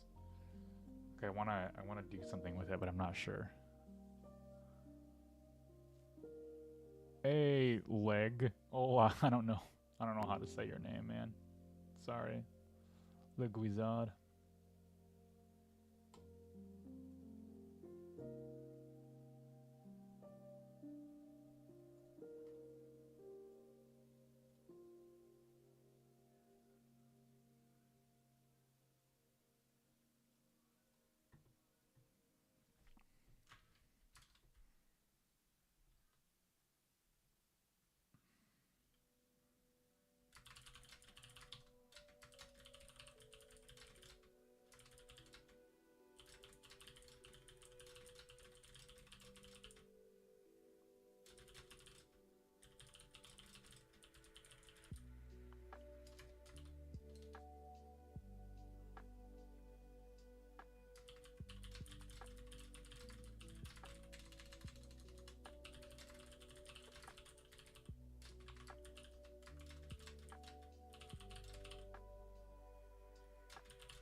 Okay. So we onboarded we had 2 new clients sign their agreements. So now one of them was invoiced. The other one, we don't know where it's located. We need that for billing purposes. So I sent an email out to get that from them.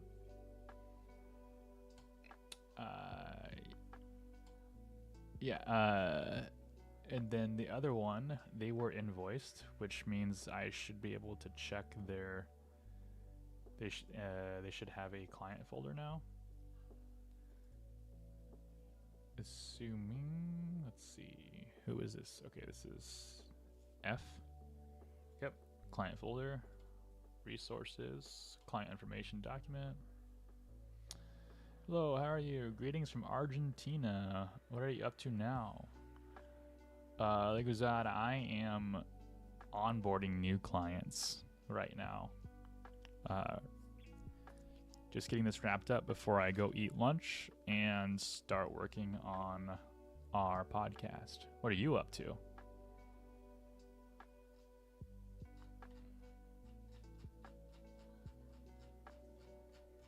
Okay, let's check these links.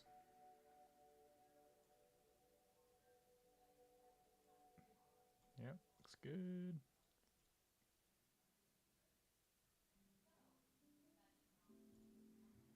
Looks good. So we need to share this with the client.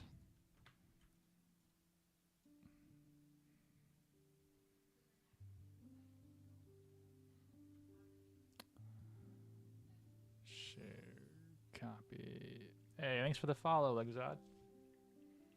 Appreciate it.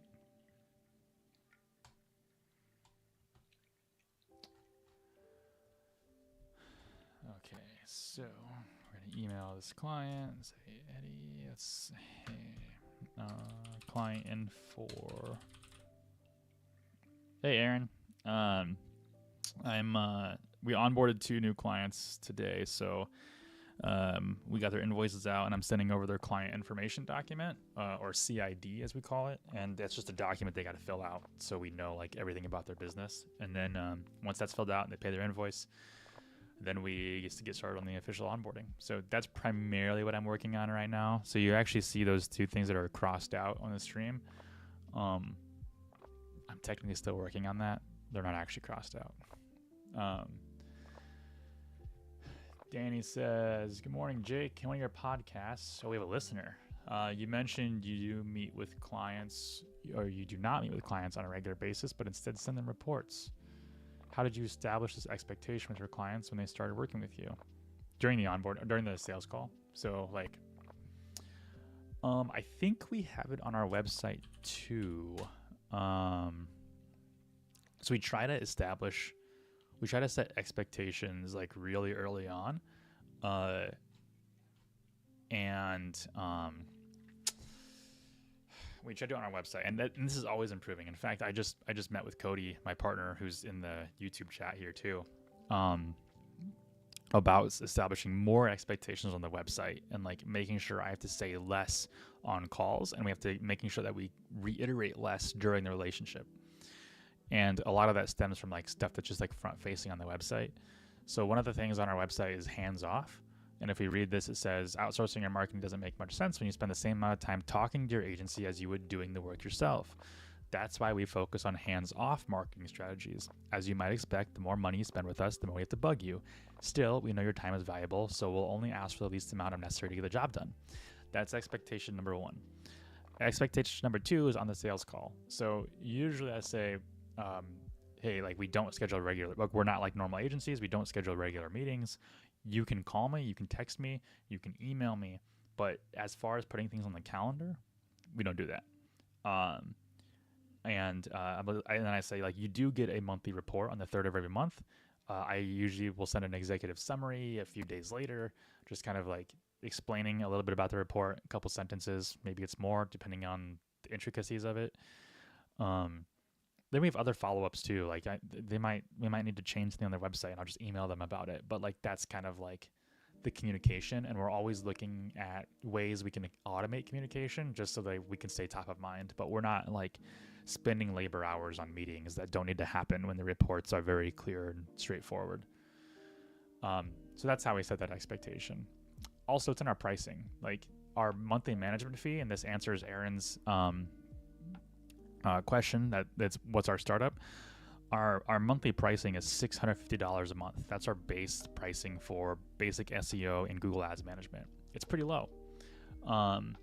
So like it's low because we spend a low amount of hours working on this stuff. We spend about 4 hours per client per month. So roughly we budget $150 per hour to work on clients. So if we have a client that's paying $650, then we're only allotted about 4 to 4.5 hours of actual time to work on that client. So if a client expects like monthly calls, let's say those calls are an hour, okay, so now we only get 3 hours to work on their stuff. So like how much, like what are they paying for? And like there's a certain level of expectation that they have to understand that what they're paying for is work and less talking. And I've had to explain that to clients, and usually clients understand that because when you work in the local service industry, everything is based on an hourly rate. Landscaping, lawn care, plumbing, like everything is an hourly rate. So if you talk to clients in your hourly rate, they understand the work that goes into it and what the expectation is. So it's a long-winded example of like how we set that expectation. So Aaron says, damn, you're deep in the marketing stuff. Yeah, I mean, Agency Growth Podcast. So marketing agencies, that's our podcast. And then yeah, we've had our landscaping and lawn care marketing agency for about 7 years now. January will be 7 years. Corey says, I appreciate all your help today. Glad I could stop by. I've been here listening while implementing all those SEO updates. Can I look? Hold on. We're going to look.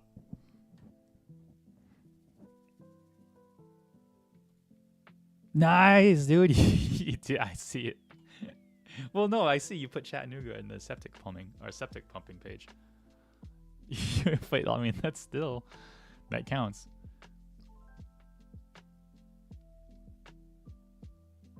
Don't worry about the Nightbot, Corey.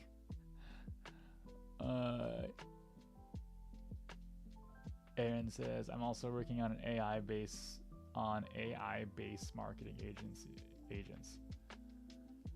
AI-based marketing agents, I'm assuming. What are you doing with them? Because there's a lot I can infer from that. Yeah, but Corey, I'm seeing you are doing the things like. So I looked out on one page and it was there. That's fine. One thing, Corey, though, is that on your services page, it looks like this on the right here. Like when I hover over this image and this like the page H1. Is that dynamically pulling in? It'd be better if it wasn't, and it just said septic pumping. But like it looks like it's dynamically pulling in from the actual page. Danny says, this is a good angle and approach with clients saying you save them time not meeting. Yeah, it's like how much time do they want to spend? How much time do they want us to actually do the marketing versus talking about it? Like at the end of the day, we focus on leads and actually getting leads. So like if they give us money and they can see the leads coming in, then they're usually pretty quiet. There's a lot of agencies who will do like SEO or they'll do like paid ads, but they don't track the leads. And so they have no way of like explaining to their clients that they are getting them the quality of leads that they are getting them. So if you focus on leads above all else, and then whatever way you use to market to those leads and get those leads, that's your own formula. But clients only care about leads. Let's see. Aaron says, is it possible we connect on LinkedIn? Your insights would be really about. Yeah, absolutely. Just Jake Hunley on LinkedIn. I'm sure you can find me. It's also if you look at our podcast, I think my link. Actually, I don't think my LinkedIn is in there. Yeah, it's just Jake-Hunley. Here, I'll drop the link. And where are you at? You're on Twitch? Okay, here. There you go. Big Wizard, wow, I'm having a hard time following English. Sorry, congratulations. You're one of the only ones doing this. The streaming thing, probably, yeah. There's a lot of people doing agencies. Aaron says, for now, I scrap the data from LinkedIn, Instagram comment. Scrape the data from Cody. Tell us what you're doing with AI agents. Aaron says, for now, I scrape the data from LinkedIn, Instagram comments. And then you reply to them? Or you like scrape them and then like send them DMs based on keywords?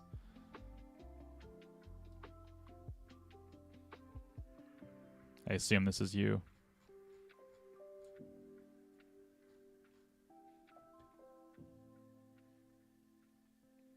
And you filter them using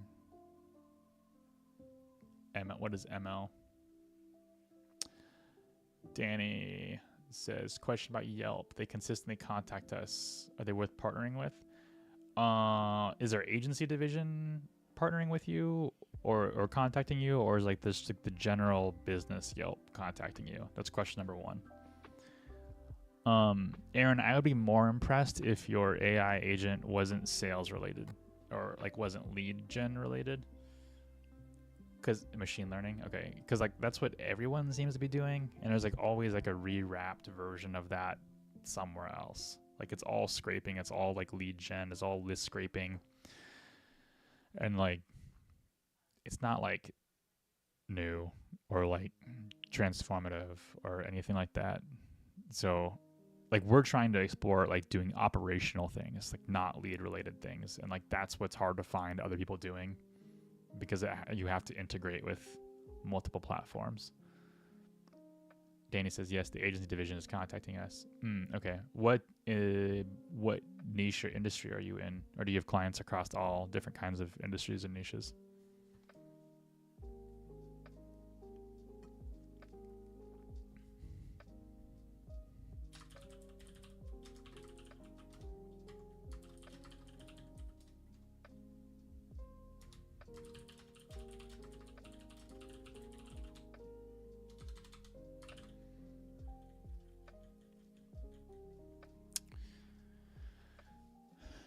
Aaron says, how is it different than actual operational organic approach you guys follow? Well, we don't use AI agents, and we don't do any outbound work, or outbound lead gen. So everything is just 100% inbound. Type in lawn care marketing company and see who comes up. That's how all of our leads come to us. So we just got a lead this morning at 2 hours ago. Except this wasn't from Google. This was from a podcast, an industry podcast we were on. They said, "How did you hear about us?" $1 Million Landscaper. So it's all like podcast appearances. It's like writing in publications, and that all contributes to our own SEO. So that's how we get 100% of our leads. Danny says 25% of our clients are home service clients. The rest are B2B and nonprofits, which would not be a fit for Yelp. Yeah, so it doesn't cost you anything to be a Yelp partner. We have a really good rep, and we like value that relationship. It does well with landscaping and lawn care. The problem is it'd be banger for like restaurants. If you're in the restaurant industry, absolutely you should do it. But it's another search engine. The problem is like with like lead gens, like home service businesses, is you have 2 ways to get leads on Yelp. Well, you have 3 ways. They can call you from the Yelp ad, they can message you from the Yelp ad, or they can go to your website and then become a lead that way. If they call or message you within Yelp, your client has to respond to those quickly. It's just like LSAs. And if they don't, then that will affect your response time, and your response time affects your cost per click, and your cost per click affects your cost per lead, and eventually you just stop getting leads. So just like with LSAs, like there are some prerequisites, and your clients have to be able to answer the phone and answer their messages and utilize like the Yelp platform. It's way easier than Google Ads. Like you just select the services that you want to target. There's no like advanced keyword targeting or anything like that. There are some other nuances to it, which I'm sure you would learn with your Yelp rep. And then I'm trying to think of the other thing I was gonna say. It's neat. It's kind of neat because they give you they pay you a percentage of ad spend back, almost like a discount, but they give it back to you. So we don't charge a percentage on ad spend for that. What else? Yeah, no. I'd say it's worth it. Yeah, we're talking to them about it. We have like 1 client actively using Yelp right now. The problem we have is clients aren't answering their phones, so we have to be able to solve that for them before we really push it further. Aaron says some more public image connections. People contact with you based on content. You have any resources like articles, books for more insights? Dude, I got a whole podcast. Of course. 178 episodes coming this Friday. Well, 177 out right now. So what you want to do, Aaron, is you want to go to Spotify or Apple, wherever you listen to podcasts. And then what takes time? Listening to a podcast versus what? Reading? Figuring it out on your own? What you want to do... Aaron, don't give me that, man. Come on. I'm going to give you the episodes to listen to. You're asking me questions on how I'm getting leads for our clients, how our agency got it, and how we went to market. The Agency Growth Podcast on Spotify or Apple, episodes 6 and 26. Those are the only 2 you have to listen to in order to answer the question that you have right there. There's no point in me doing the podcast. There's no point in Cody and I doing this podcast if people aren't going to listen to it. Otherwise, I would just jump on here and say the same crap every single day. All this information is for you guys. There are no ads in that podcast at all. We don't make money from listeners. So We have no courses to sell. So just like go, and like all that information is free. And if you're not willing to put in the free work, then you're really not willing to grow your own business or agency.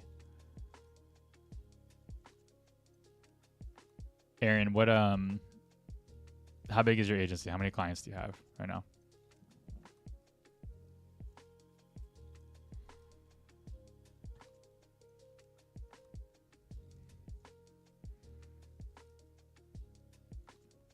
Where's my mouse?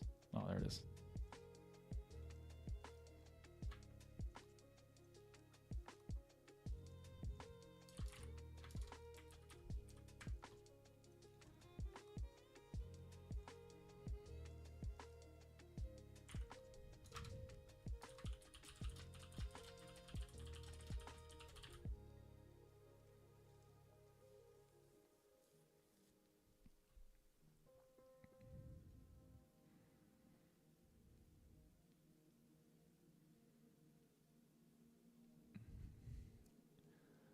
Till now, my experience is not that good with podcasts or books. It's just like big people.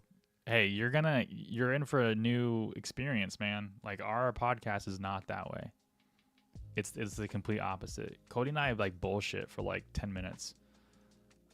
It's not it's I'm speaking just like this in the podcast. It's just like big people speaking big words, all hyped. We don't even know big words. Anytime a guest says a big word, we stop them and ask them what that word means.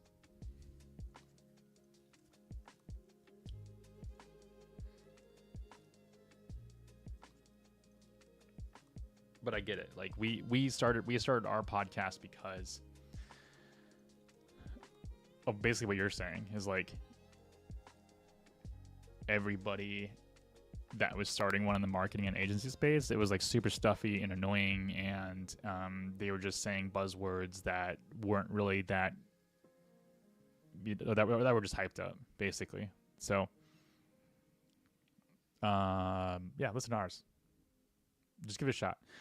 Episode 26 is probably your best bet. Start with that one. Yeah, start with that one because we found our groove around then. I think. I mean, it's way better now. It's like episode 177 or 176. Yeah. But I wanted to ask you though, how many clients do you have? Like, how big is your agency right now? I'm just curious. Like Bazad said, okay, now I'm using a translator. Haha. Wow, what's the podcast you're talking about? The Agency Growth Podcast. Does a translator come through like vocally? You could.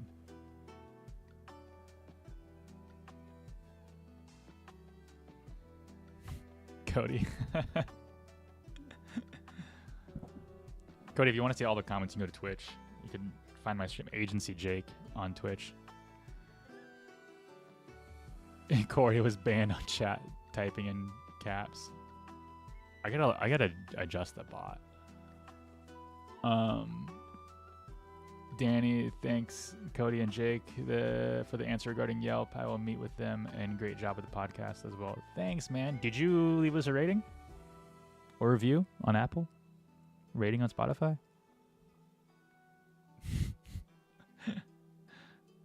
Aaron has 10 clients, roughly 10 clients right now. So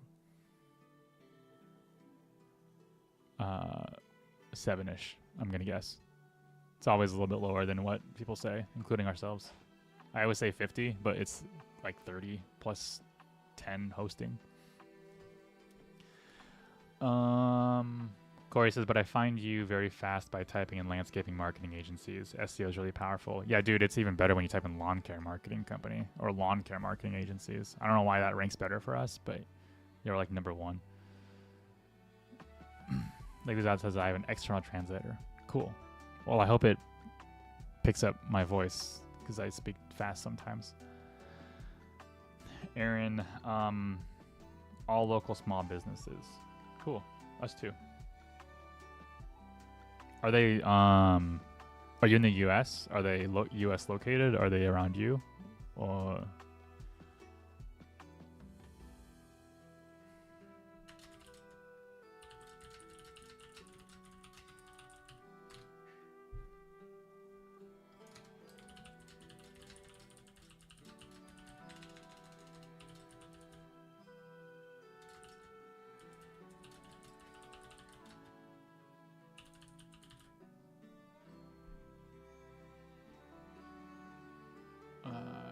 Because that says, I also have an agency in Argentina. We just opened our offices and photography studio.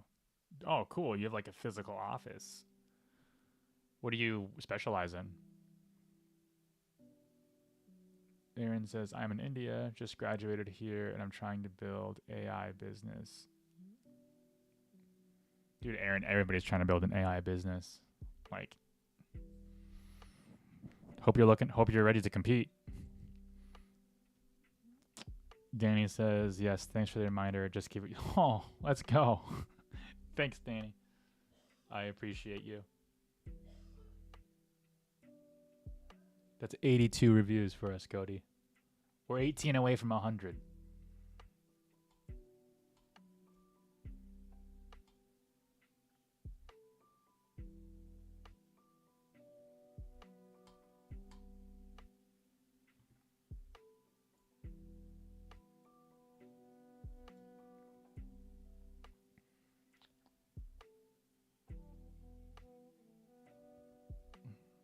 $30 on Apple would be really cool.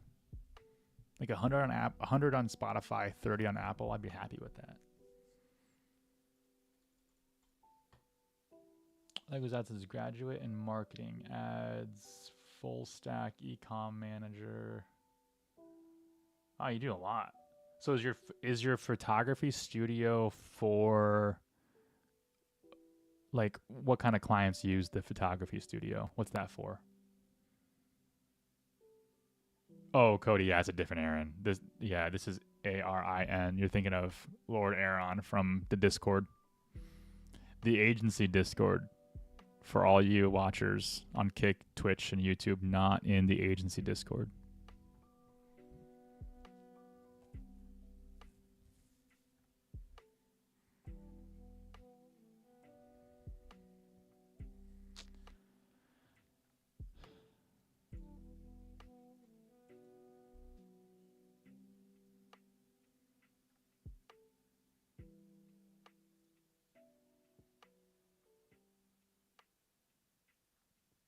Aaron says, I think it would be fire if my agents backed with your marketing matrices. Explain that. You're using the buzzwords that you said you hated to hear on podcasts. Use smaller words.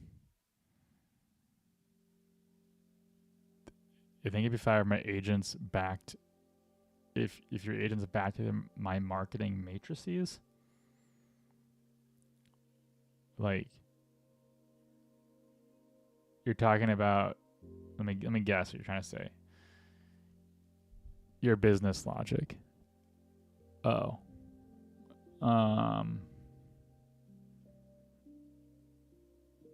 Yeah, I mean, I think if people had more business logic in general, you might see more AI agencies popping up. But maybe you're not seeing really strong AI agencies pop up because there aren't any that have actual business logic, and the ones that do have business logic realize that the AI models just aren't there yet to do the things that are actually necessary for other agencies. Do you ever think about that? Like Rizad says, in the studio, we take photos of products and use models to promote them. Okay, cool. That's what I thought. That's really cool.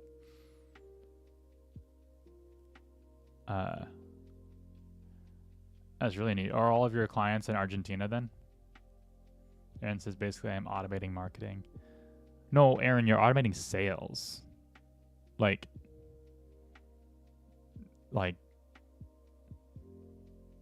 you're scraping LinkedIn posts to get leads, and then you're automating the sales. Cody.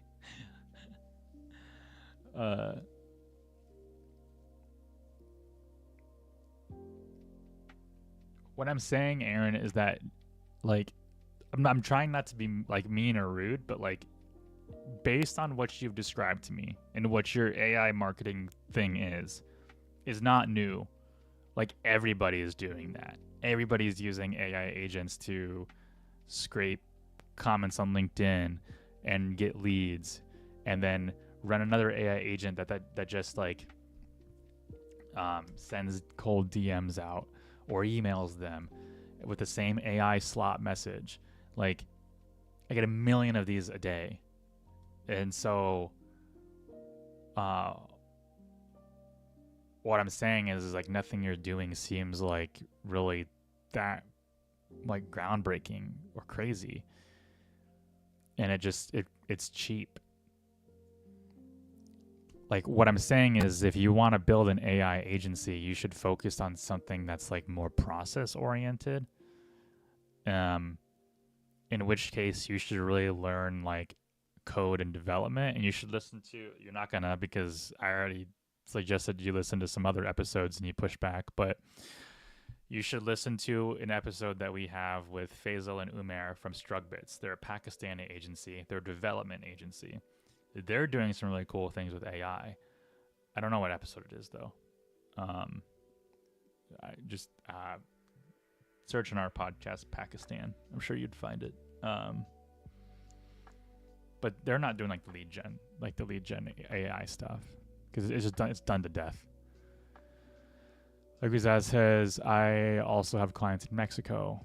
Wow, I need to get into that AI agent thing. The sales teams here are still behind.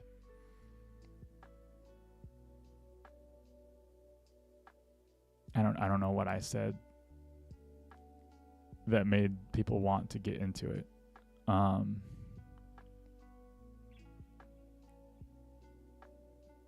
Yeah, I'd just be. I don't know how to like word this. Like, AI agents are cool. They can do some neat things, but they can't change businesses. And I don't think you can build a business solely off of AI agents yet.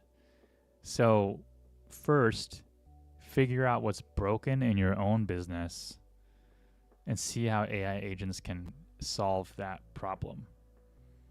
Don't try to use AI agents to solve problems that you yourself have not encountered yet. Maybe that's the best advice I can give. I don't know.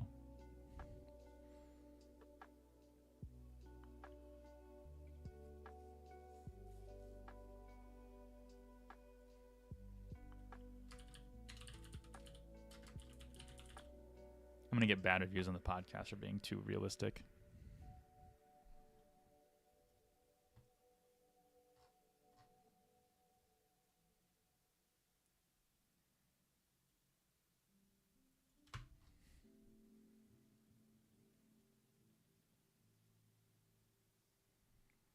Wait, what?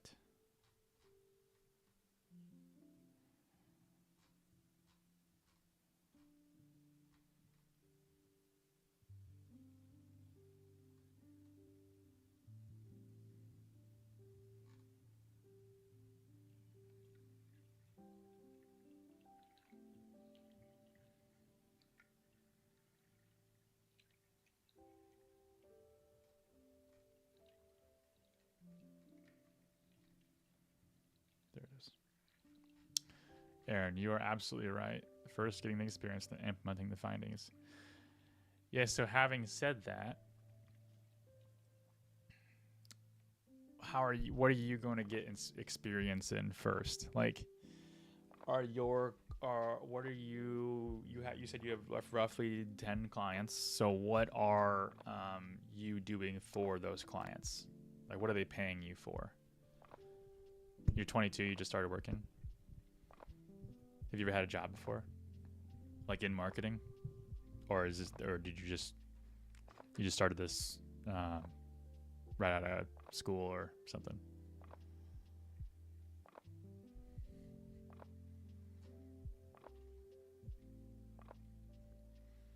I am a software developer. Cool. You're probably smarter than me then. Because I am not. Lizad says, okay, I understood something else. Okay, I agree. Internal processes are still very flexible, even more so for us as external service providers. But it's true that companies should introduce multitasking teams or teams that are open to listening to agencies. I agree.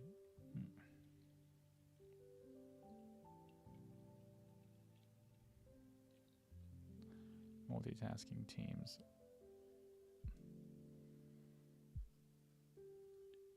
Yeah, I mean, well, there's all.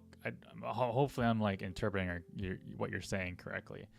But there's all kinds of agencies out there. Like you could be, like you could just be a marketing agency, but then like there could be issues internally at like another like a client of yours, and it's impacting your marketing efforts. We deal with this with our clients all the time, and so like if it impacts our marketing efforts, then it suddenly becomes our problem, and now we have to figure out a way to implement something that solves that problem so we can continue with our marketing efforts. And then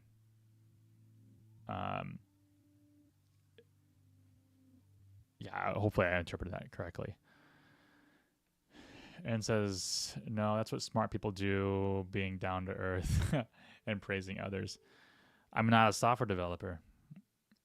So you've got that on me.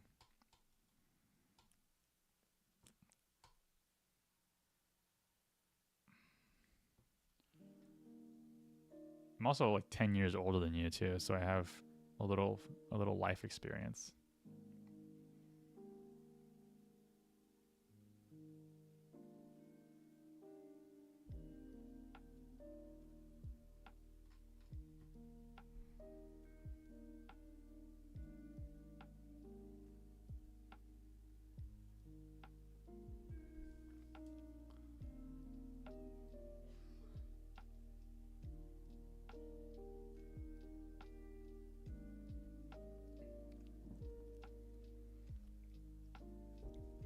How about I work on your projects, doing all the tech work 4 hours a day?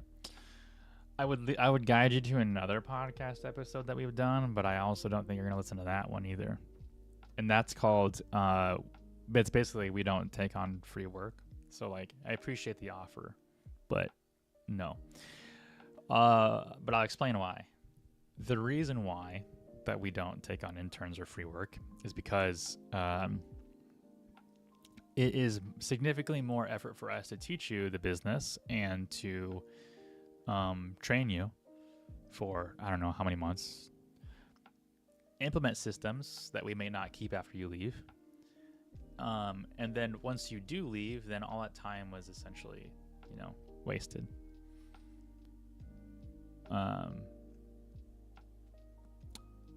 So yeah. Oh, and my wife is Gen Z. She's 29. No, just kidding. No, she is millennial. 28 is like the Gen Z cutoff right now.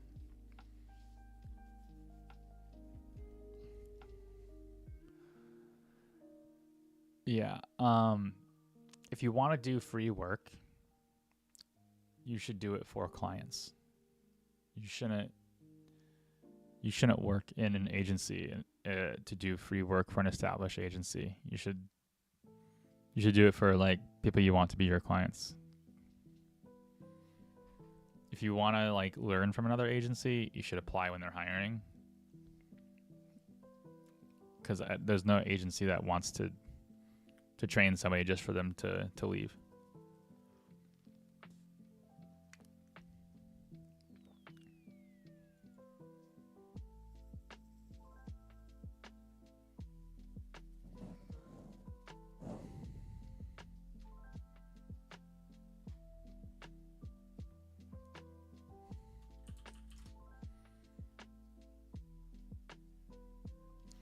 The logic of talking with you is very simple. I think you know a lot of it very deep. Like the business stuff, the marketing side of it.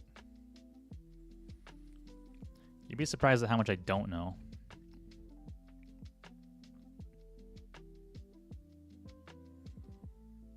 Like, yes, that's right. You interpret it correctly. Hey, how are you doing with meta ads? Have you tried TikTok ads yet? No, we really don't do a lot with Meta or TikTok or anything other than Google and Yelp. We will eventually. We're getting to that point. We're just not there yet.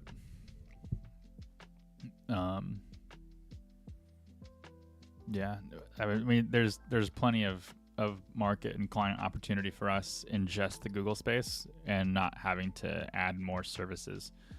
So we'll probably hit over like $500,000 in revenue this year, or maybe, I don't know. But And that's just pretty much Google. So like there's definitely a market to keep doing what we're doing before we even pivot to like another service. Aaron says it would be really valuable for me to get your knowledge. Well, good news, Aaron. There's 177 episodes of our podcast, all with our knowledge. Not just mine, but also Cody's. I do this I try to do this like once a week, the streaming thing, but I get so busy with like actual work, I have to do that. I do, however, record a podcast episode on a new topic every week. So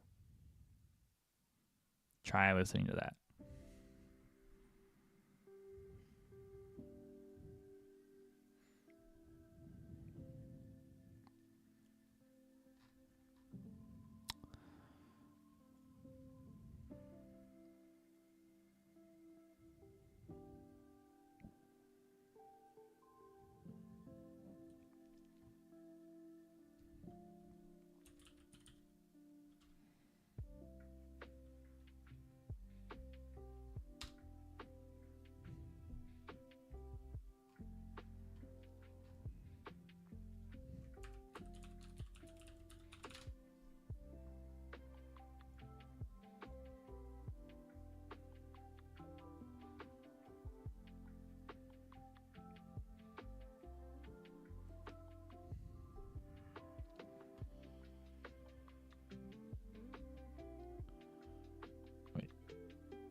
Under our professional services.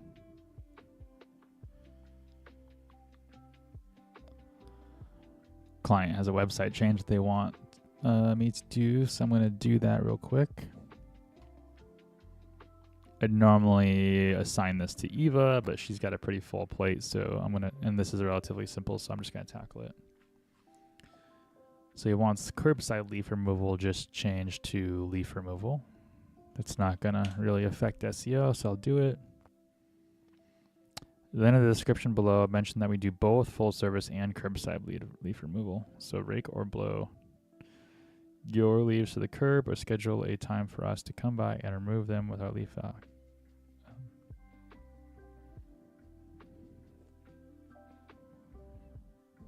Okay, so I'll say do both curbside and full service leaf removal.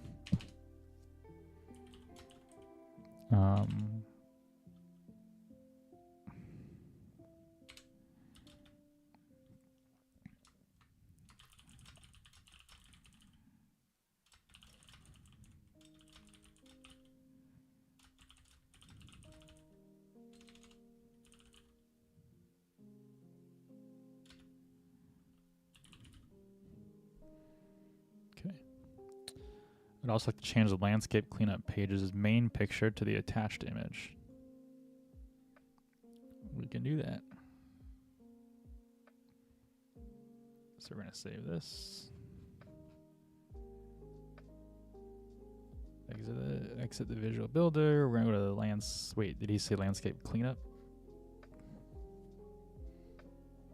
No, spam.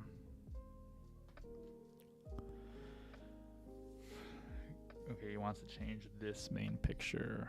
So I think it's 1920 by 960.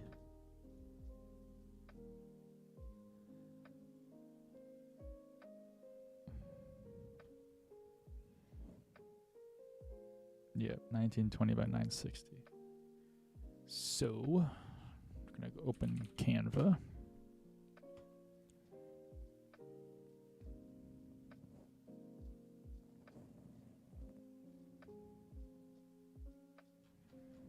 Let's create a custom size, 1920 by 960.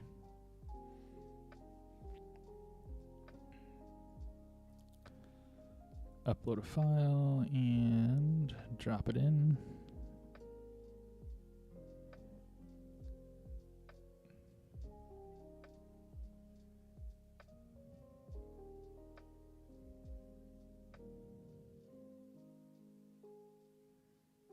Position it just right.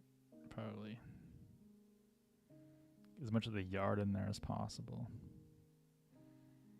There. Now download it as a JPEG, not a PNG. 100% quality. Download.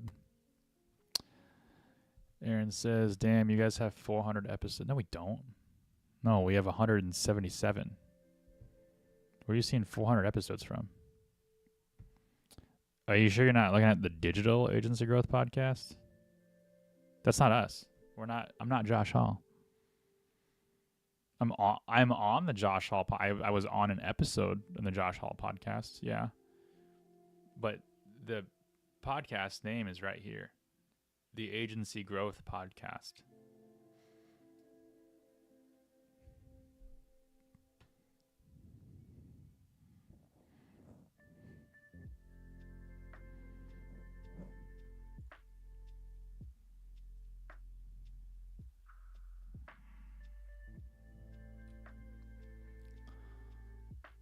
Okay. Got the background image. Now we need to compress it. So do that here. 2 megabytes. Holy crap. Let's shrink that down. 496 kilobytes. Much better. Okay, so let's rename it.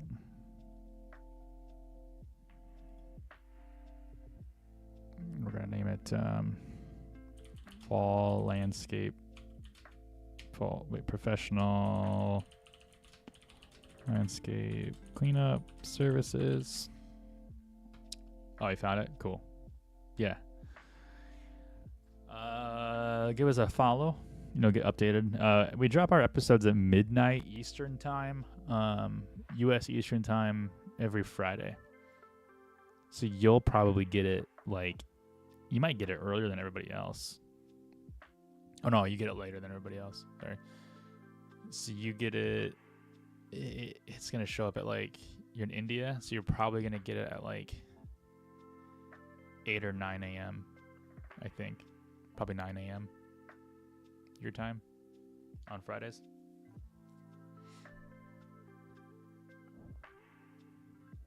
What time is it in India?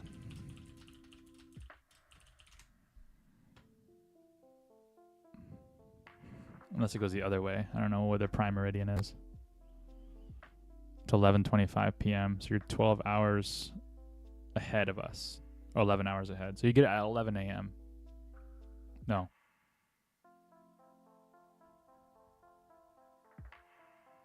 Shoot, this is hard. 9 a.m. 10 a.m. You get it at 10 a.m. 10 a.m. on a Friday. That's when it drops for you.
Yeah, so it's Eastern time, so you're actually 10 hours ahead of Eastern time for us. So you're it's 10 a.m. You get it 10 a.m. your time. That's when the next episode comes out. Next episode has to deal with voice AI agents. So that could be a good one for you since you're into the whole AI space.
There is a notes section in the podcast.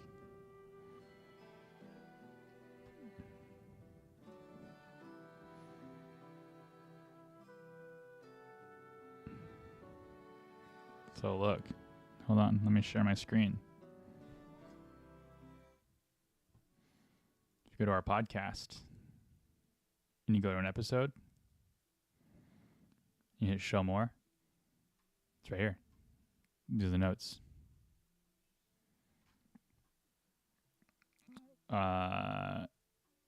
So yeah.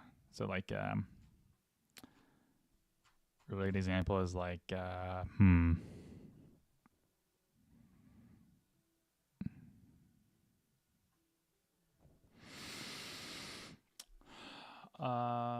let's do poor client communication kills agencies. Show more. So it has, kind of our notes. I say the best agencies out there aren't necessarily the ones producing the best results. They're the ones with the best communication and value for what is being paid for. On this episode, we navigate how we have failed in the client communication area recently and how we're trying to correct that and provide more communication to our clients without eating into labor hours that are better spent on servicing their actual accounts.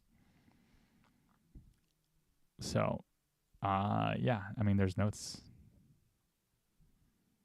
What do you mean juicy stuff only? Like juicy stuff in the notes? Then nobody would read, nobody would listen to the podcast.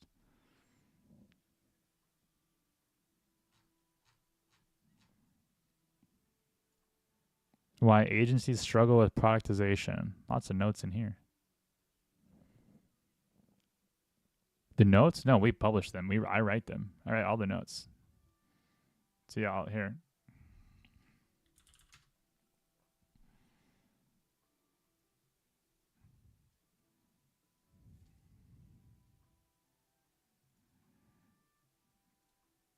Episodes, manage episodes, edit. See, I wrote all this. I also edit all of our episodes. So this is DaVinci Resolve. This is the episode I'm editing for this Friday.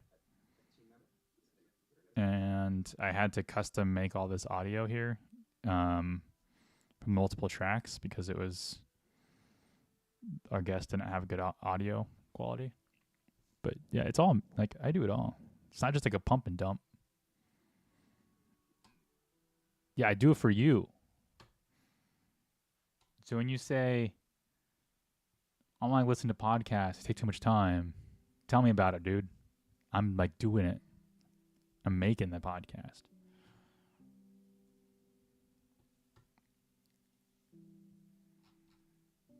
All for you. Like I said, we have like 50 clients. How many clients do we have? Master overview. Oh wow. Okay, so we have 37 on marketing. On marketing right now. We have 6 that are onboarding. So that's 43. And then we have 18 that are on website hosting and maintenance and management. So 43 plus 18, that's actually 61 clients, technically speaking.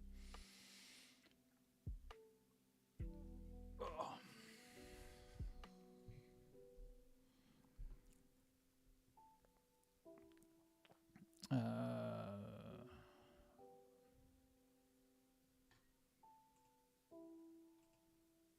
right.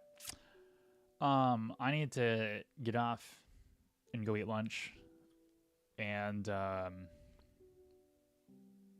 work on the podcast episode, and I cannot do that on stream because I can't focus.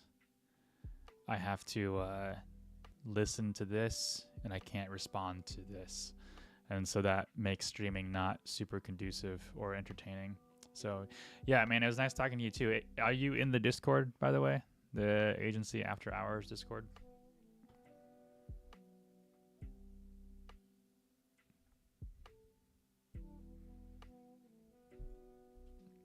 can drop a link for you if you're not. And you can reach me on there too. Okay, one sec.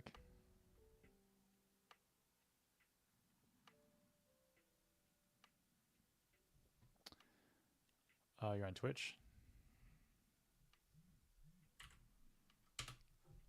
There you go.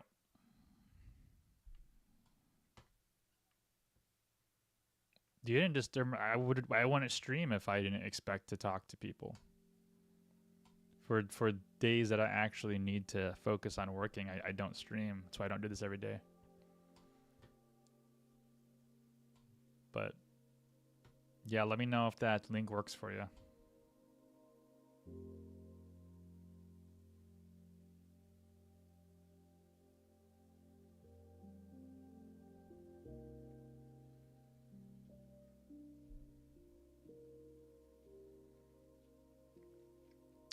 But if not, message me on LinkedIn if it doesn't work. But I'm going to hop off here. So